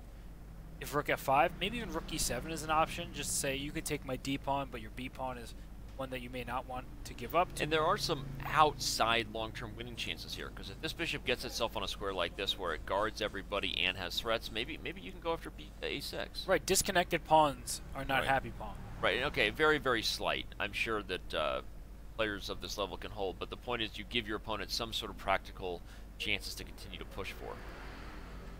Yeah, I think you make a great point that perhaps bishop g4 was a little bit careless by Magnus, thinking all we got to do is make it past move 30. For the record, bishop to g4 was move 30, so I think there actually is something to that theory. Magnus kind of getting past that 30-move draw rule. If for those of you who haven't followed our formatting, kind of reminding you of the format here, the players are not allowed to take a draw before move 30 for a number of very logical reasons. Make sure the fans in person get what they paid for, make sure we have interesting chess, and other than a repetition, the arbiter will not allow a draw by agreement, right? So perhaps Magnus really legitimately did play bishop g4 slightly carelessly, a little bit inaccuracy, because the bishop doesn't look like it's doing a ton of good on g4 now. I guess the one counterpoint to that might be here. If I kind of say I'm really not afraid of anything and play like h3, but I don't think so. Yeah. I mean, you can play h3, but but then rook e7's coming. Yeah, I think control of the e-file is much more important, because the pawn, even if you go h3 and trade those pawns, the pawn h5 is not going anywhere, and that actually evidences how you can even play rook e7 right away. For sure. Take first, play rook e7 doesn't matter to me, but I think it evidences the power of having opposite colored bishops, is that there's nothing that bishop on g4 can do to cover the g7 square, to cover these weak dark squares, and that's the case here, is that white's bishop is just much stronger. It's on a much more important diagonal. The bishop on g4 doesn't have any real targets to work with. Bishop on f6 can stay on c3 or f6 and start challenging black's setup. Now king f7 instead of rook f8 is also just a super logical here, to go rook e8 next. So maybe that's what the intention is, but bishop takes h4. Rook e8, maybe rook f1 check, and just sort of just keeping some hope alive of at least, very least, being annoying. And you might even give this check and relocate the bishop now. Or play d6 right away. Yeah, I guess just d6 right away. Because rook e6 is not a very good move. Because after rook e6, I just go d7. Then you get a queen. Yep. But if you don't get the rook up, I might have bishop e7, and now your rook doesn't get off the back range. So maybe rook e2 is possible, and just do this thing again. But actually, rook d1. There is no threat of taking b2 either here because of bishop f6. Right. So rook d1 actually also is an option, because normally you would take on g2, but here we go. Or on b2, take the rook, but the pawn is becoming a queen. Okay, so obviously we're not, you know, hands on our head focused like the players are, and I'm sure that they're figuring out all the true intricacies of these variations and how black can do it. But it does seem fair to say that maybe small inaccuracy here in the move order by Magnus has given Fabiano some chances. So that means we still have life. The game has life. Game 8 still has, at least, as long as it's still going, not over till it's over, and no draw yet. Right, so put those draw books away. If anybody has a draw book, I don't know. A draw book? Some Vin Diesel fans out there with some coloring books and. I like Slayers call it a draw book. A draw book. They have a draw book. And I saw that we've Gotham Chess in the chat. So Gotham Chess. He's Levy doing the Rosman. recaps, right? That's right. He's doing the recap. His first recap show is actually tomorrow. So if you didn't know Levy Rosman was before, you will soon. Go to twitch.tv/GothamChess. Follow one of the rising stars in the Twitch chess community, International Master Levy Rosman. Of course, we also have videos being produced and published pretty much every day over at chess.com by Yasser Sarawan. It's kind of taken over our premium video library, so now's a good time to subscribe and get his thoughts. And daily recaps by Alex Jermolinsky. It'll hit YouTube, it'll hit Twitch, it'll hit Facebook, not before an hour goes by after the game. And Uncle Yermo provides the good old-fashioned Soviet insights, if I must say so myself. The deep vocals. With the deep vocals, right? His vocals are so deep, they think he's faking it. Right? How deep are they? How deep are his vocals? They would say, how deep is your love? For a second. How like, deep wow, is your love? don't ask me that on camera. Shout out to everybody that's been with us all day. This has just been an amazing experience here to have Hikaru Nakamura on board and all of your support. He's left us in pretty good shape in regards to. I feel like my understanding of this game is really deep as far as what happened and maybe where Fabiano missed opportunities, but right now he definitely predicted the right approach for Magnus to hold a draw, even if Magnus did play a small inaccuracy when Hikaru left. See, Hikaru left and Magnus starts making mistakes. Yeah, that small inaccuracy is actually causing him a little bit of grief here. He really should have played Bishop D7 right away, I'm feeling like. Yeah, if the move Rook E8 was being played right now on the board, you just put this bishop here and the Rook E8 comes, White has no counterplay, there's no Rook coming into E7, and we're getting closer and closer to that draw offer.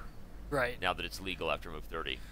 Yeah, it's just now the way you do it is by playing. You can't go Bishop D7 here, because if you play Bishop D7, then Rook E7 happens with the tempo, and then Black is in big trouble. So you definitely don't want to play that. I understand you want to play Rook E8 for Black, but not at the cost of this position. And we were talking about King F7. But King F7, once more, Bishop H4, Rook E8, and then Rook F1 check. At the very least, your king is cut off to the G file. The D pawn is still going. I don't even know where to put it. I don't like anything. And King F7 was just played as soon as I mentioned this line. Yep. So another possibility is after Bishop takes H4, is play B instead of Rook E8. To play after Bishop H4, play B6 and say, you know what? I don't want this backward pawn there. I'm going to challenge your setup as well, understanding that your D pawn's not going too far. That's actually a really good move, I think. That immediately changes the story, changes the narrative for the rook there. Instead of having to get over here to challenge, you just open up a file for him to be active right where he is. Right, Rook E7 check is the move you want to be afraid of if you're going to be afraid of anything. But it's not nearly as powerful anymore without the bishop on this diagonal. Right, D6 comes and you're like, okay, what's happening here? You can just take it, right? Can I get away with this? Yeah, you can, because D7 you have Rook D8 just in time. You're almost in a position where no, I guess I can't do that now.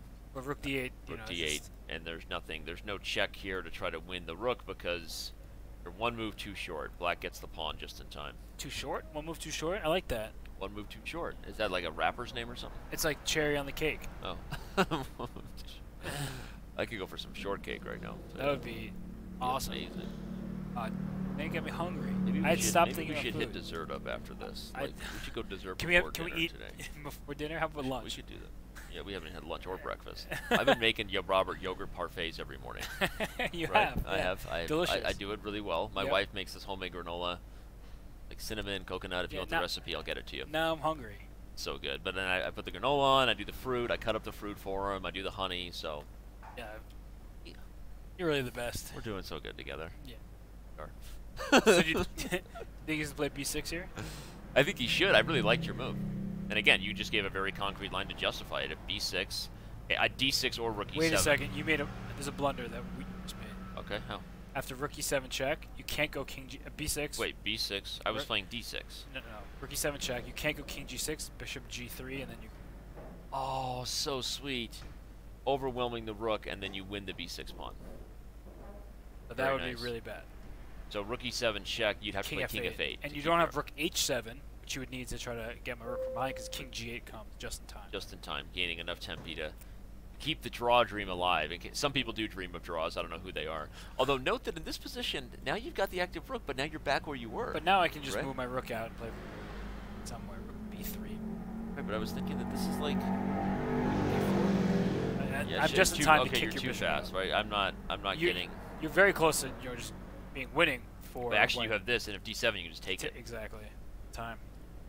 Then I win. Yep. Black. Now here comes a2. Okay. Yeah, so...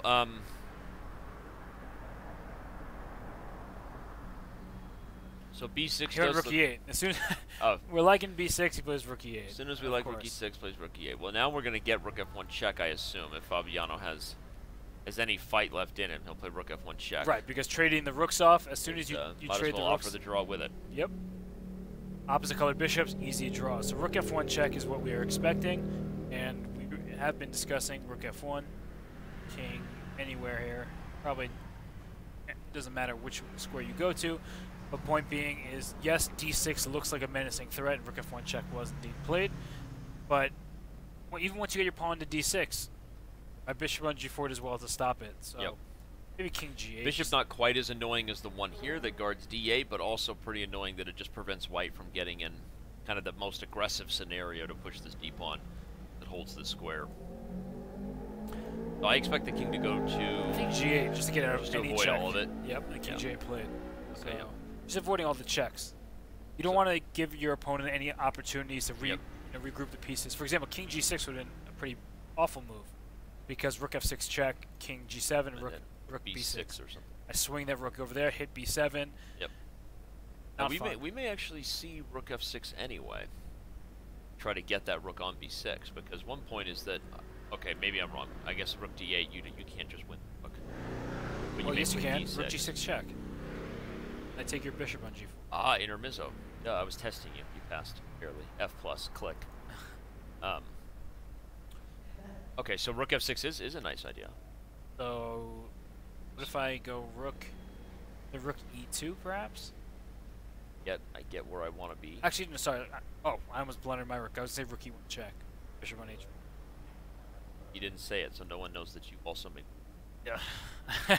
I also do make blunders, this is true. So rook b6, you were trying to go? I guess you go here. Yeah, that was my idea, just to... And you actually have bishop this d7, move. yeah. Very nice, because if I take here, you get here, and if I do nothing, Robert's getting the bishop to c6, and now I've got other problems. And as they say in Teenage Mutant Ninja Turtles, cowabunga. Cowabunga. I don't know why you just went full EMNT. Because I love them. EMNT on the brain. Some people got love on the brain. You got TMNT on the brain. Probably why you're still single. Wow. Okay. Oh, that was awesome. You didn't see that coming. I didn't see it coming at all. That was, being single is also a choice. Wow, that was hurtful. No, it wasn't. Come on, I'm just teasing you. That was on air? we talk about this all the time. I know, I'm pretending to be mad. I'm going to Dr. Phil you a little bit. Oh, man, that was awesome. Well, Danny, you really should be talking about Some people are single because they have too much TMNT on the brain. Moving on. Moving on. All right. I do have bishop g5 here to try to get your rook to choose. My d-pawn or the second rank? Your choice. Aha. So I'll play d1 check. And then bishop c6 anyway. Going for a weird new relocation, but and it's king just, f7 it looks like I'm making my position worse and worse. Yeah. Okay. Okay. But I mean, can't blame Fabiano for trying here. Yeah, no, I mean... There's definitely some life in this position. I think now Magnus has made up for that slight inaccuracy you pointed out of bishop g4, and he's regrouped sort of fully, right? People are telling us to stop fighting. We're not fighting. Yeah, This is how we keep the relationship fresh. Yeah. You know? Gotta have problems. Gotta have problems in order to fix them, right? Because, never mind, I was just about to say something really, really... I'm not gonna say it. I'm glad you. I don't know what you're gonna say, but I'm glad it's. I should have said it. I should have said it. Now it's too late. Now I Someone can't said say mom it. and dad are fighting. Mommy and daddy don't fight. Yeah, you've got. Tell us more about the granola. I don't know. Yeah, the granola's phenomenal. I can give you got you should chop up almonds. Skulky subscriber, I think, is your biggest fan. I don't know who he or she is, but I've seen nothing but your name and hearts all day. Oh, so. Thank you, Skulky. Yeah. Appreciate the love. Yep. Well, this is what Magnus Carlsen does, though. You know what I mean? I mean, Hikaru said it best. It's just gross. What was he like? The sounds and the facial expressions were just like were palpable, right? He couldn't hide his feeling for just God. This is just gross. Magnus holds again, right after being out-prepared, getting into a bad Sveshnikov where Fabiano, you know, had a clear advantage at one point. I don't think he was ever winning because of maybe the wrong approach taken there, but he had a clear advantage, and yet, again, Magnus finds all the most accurate moves, and he looks like he's holding with ease. Now, because of what you said, getting a lot of hearts. You should. So Robert should get all the love. Aw. I love it.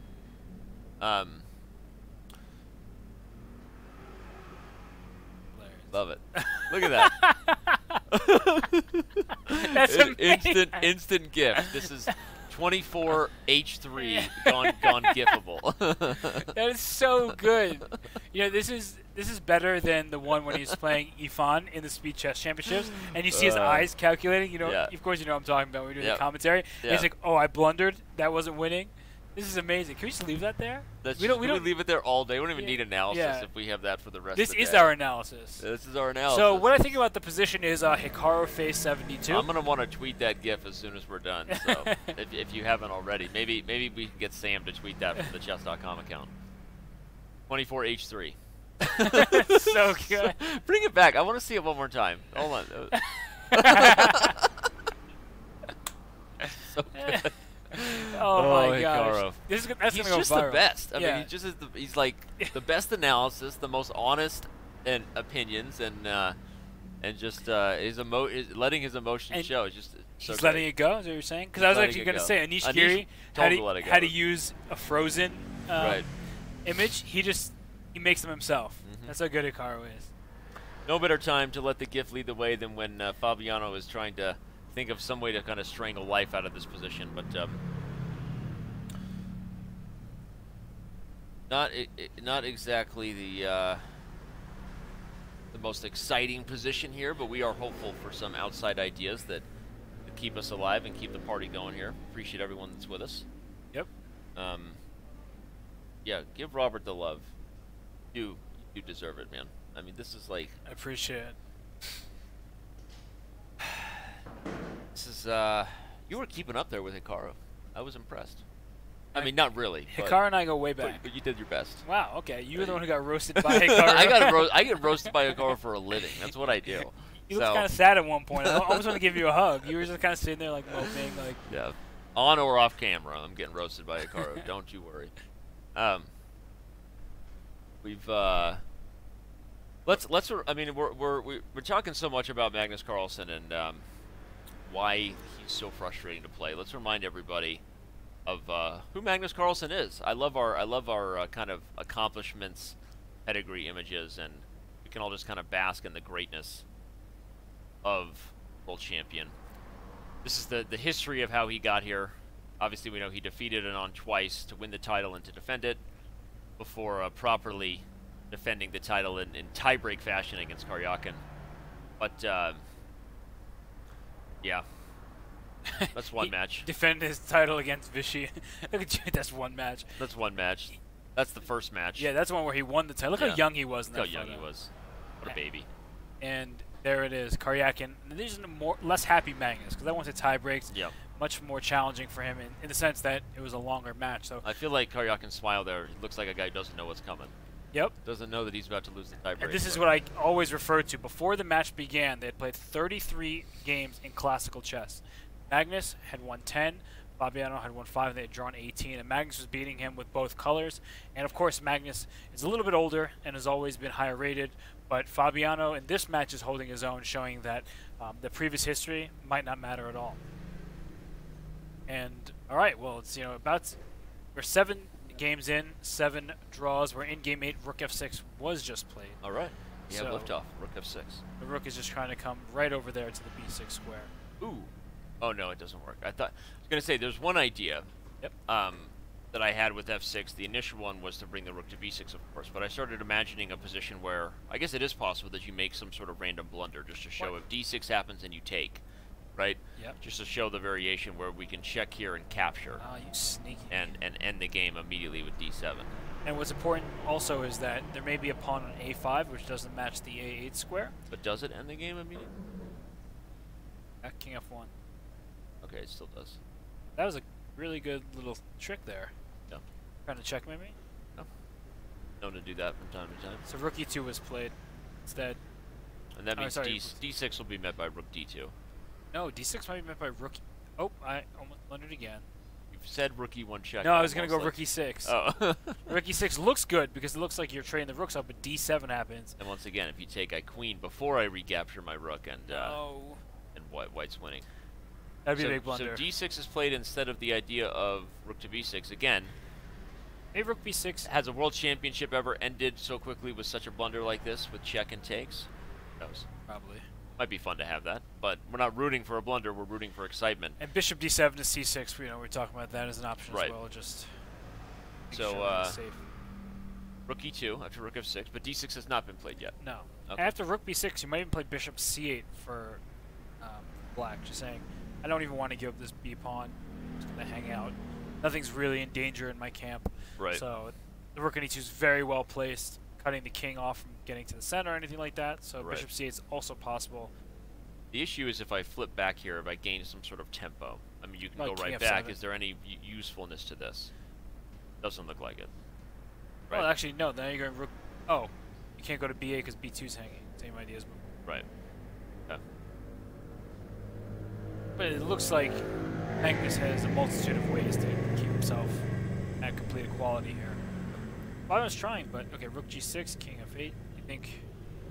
Oh, he's already played rook G6. Yeah. I like that. Okay, maybe D6 comes to.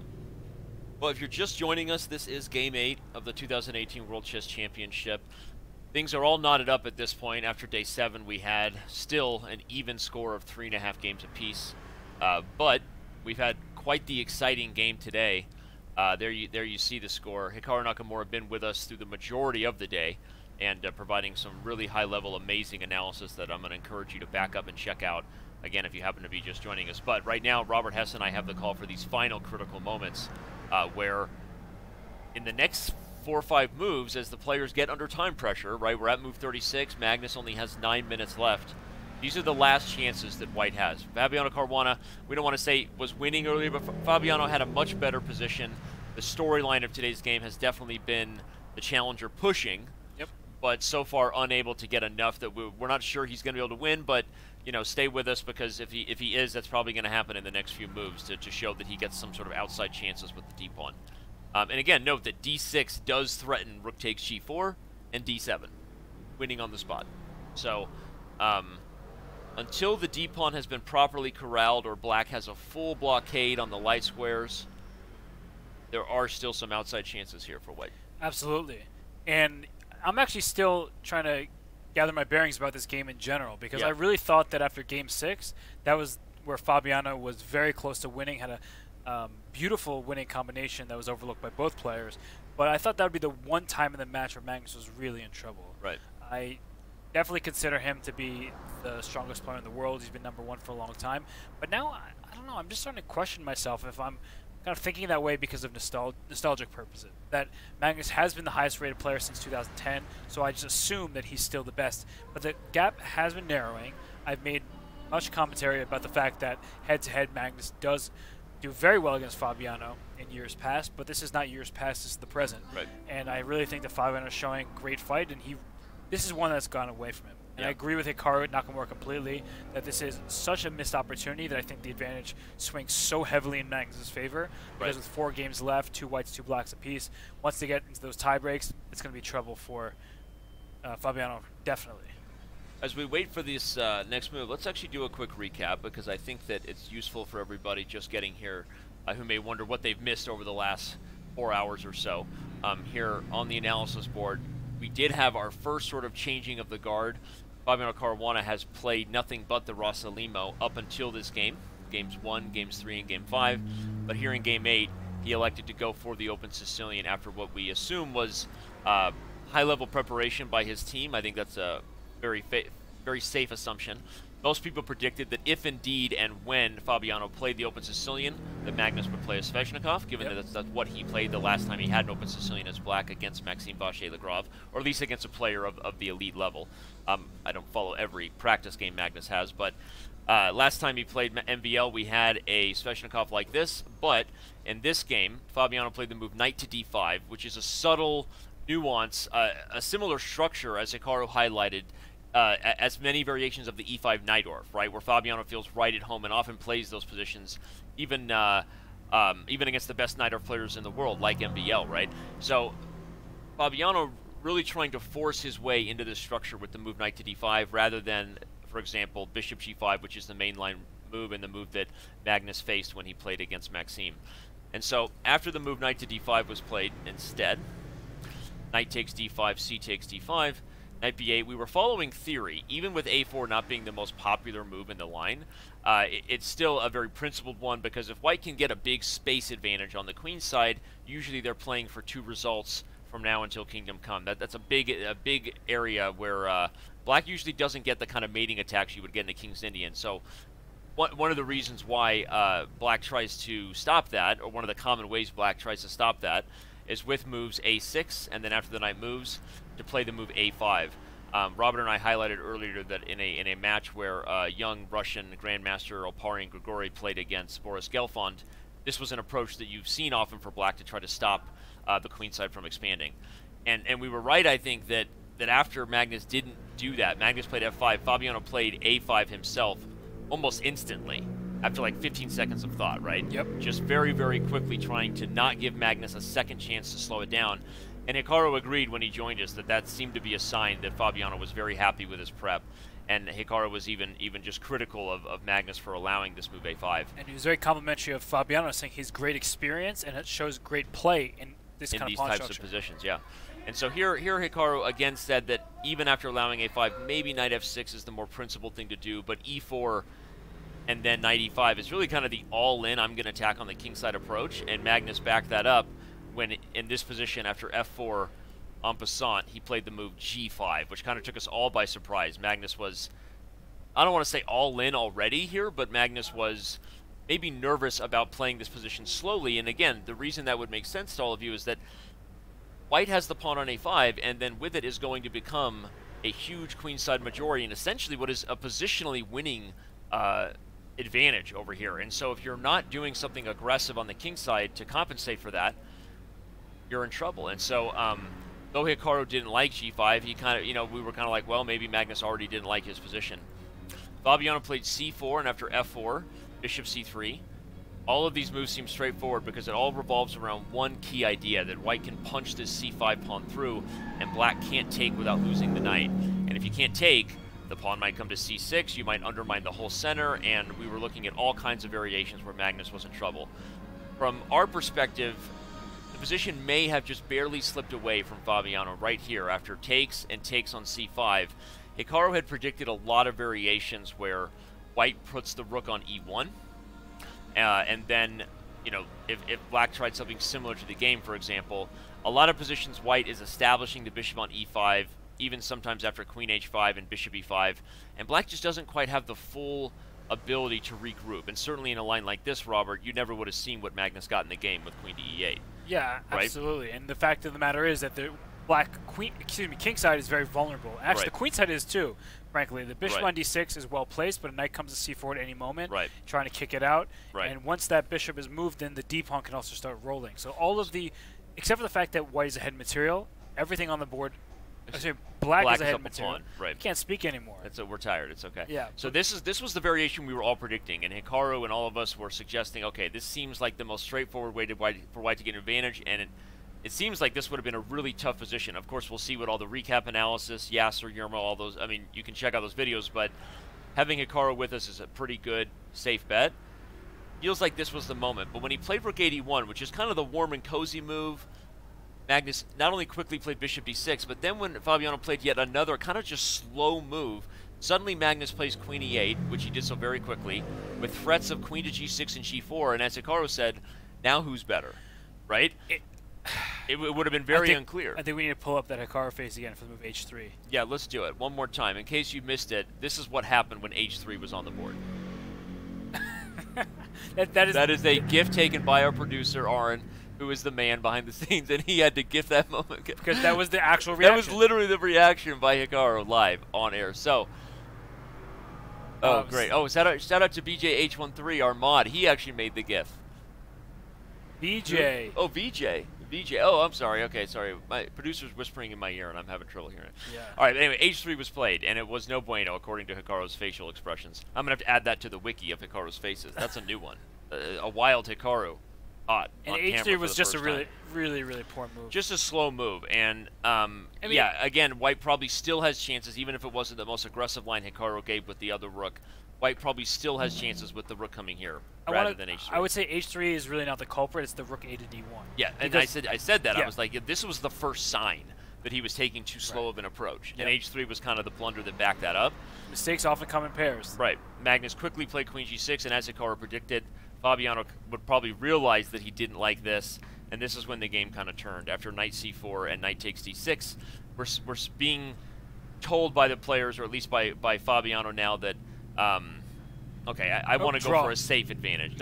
Mike Klein game is a draw. So again, that was the safe advantage that we thought that White was going to go for. Fabiano tried this last try with h4, and after queen takes, rook takes, I guess my summary was well timed, because even though I didn't intend the full game recap here to lead us to the end, it looks like after rook f6, rook e2, d6, or sorry, not d6, we had rook g6, king f8, d6, rook d2, and now rook g5 with an offer of a draw, which both players have accepted, and we are now officially moving on to game 9 here.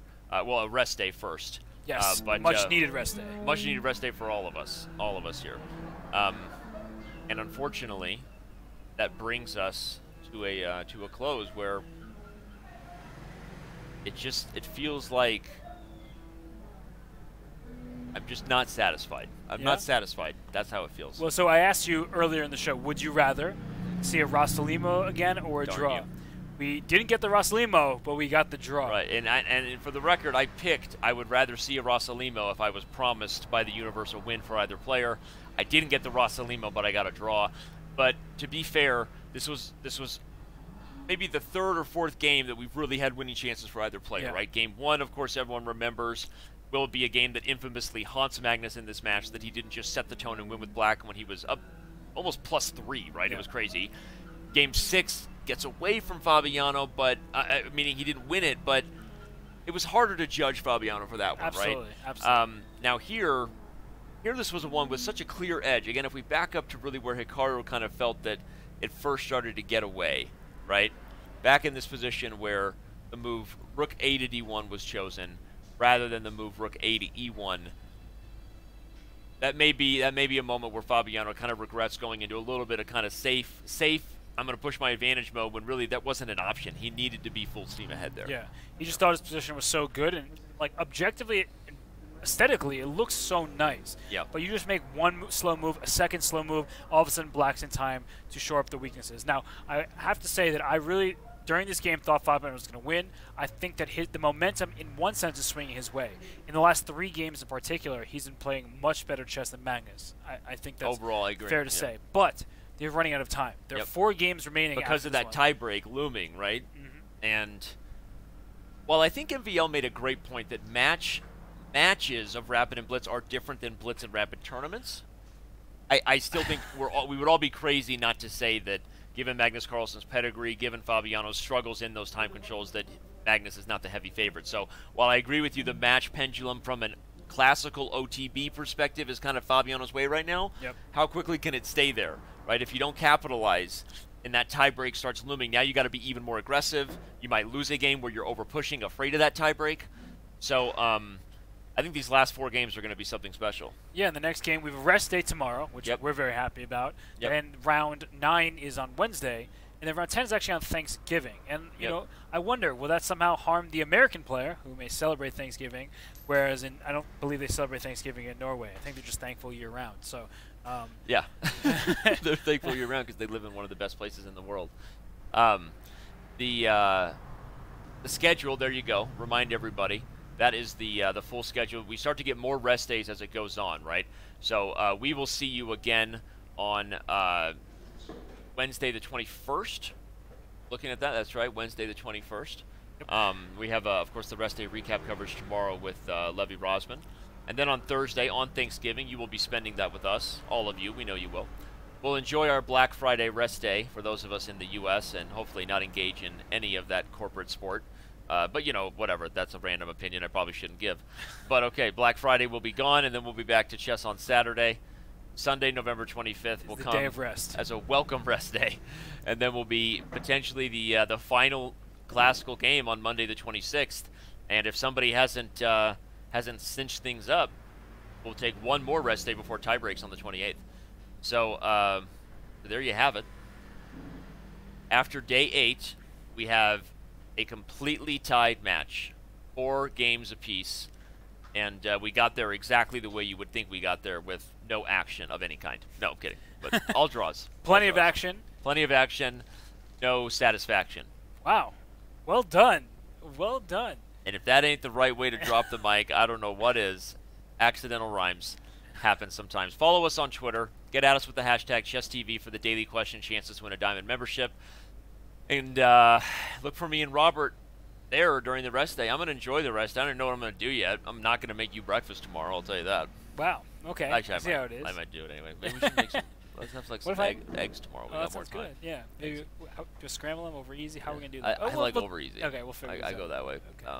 You ever do like the bullseye where you put a hole in the bread? And Yeah. oh, it's so good. You want really bullseyes? Yeah. My mom used to make bullseyes all the time. We can do bennies. Bullseyes are like it's like a thing for me. Like it's like nostalgic. How about my mom bennies? used to make them. What? Bennies? I don't make eggs Benedict. You know? No, but I'll make you a bullseye. Okay. Double bullseyes with bacon. Sounds good. Sounds great. Now you know what we're going to be doing tomorrow. Maybe we'll even tweet that breakfast for you. But thanks, everybody who's been here. Thanks for giving us a follow here. Stick around as we raid the Chess Bros here in just a moment. We got a long credits here today because we had so much love from Face Chess and Chess Bay. So all the subscribers, if you are a subscriber, you're about to see your name on TV. Don't forget about Hikaru streaming Arena King. And Hikaru is streaming Arena King. So not too long from now. Probably an hour or just over an hour. Yeah, so it's going to be great. So see you on Wednesday, everybody. Enjoy your rest. Enjoy all the shows on Twitch, and we'll talk to you then.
day tomorrow. We have a rest day tomorrow.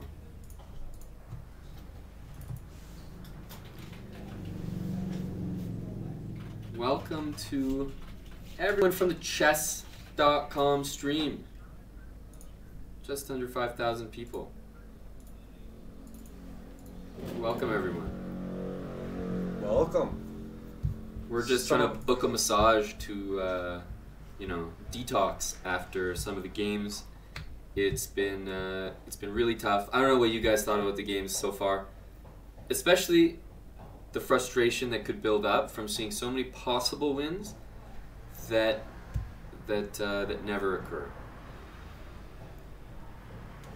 And the worst part is that they're doing nothing wrong. They're playing actually phenomenal chess, and Black is actually doing extremely well. This was an example, Fabiano with White, where he was actually pushing Magnus a little bit. Sure. Oh, sure.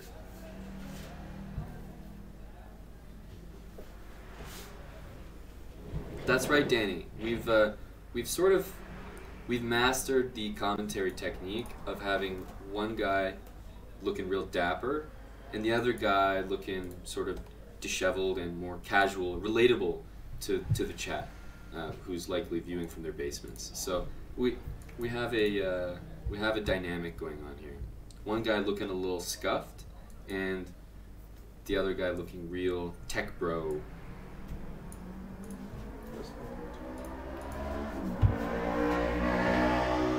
Your Bluetooth's not in your ear? That's the loss. Well, yeah, we also did some dancing today. That was probably the highest energy moment of today. That was probably the highest energy moment. We did a lot of dancing today, which was nice.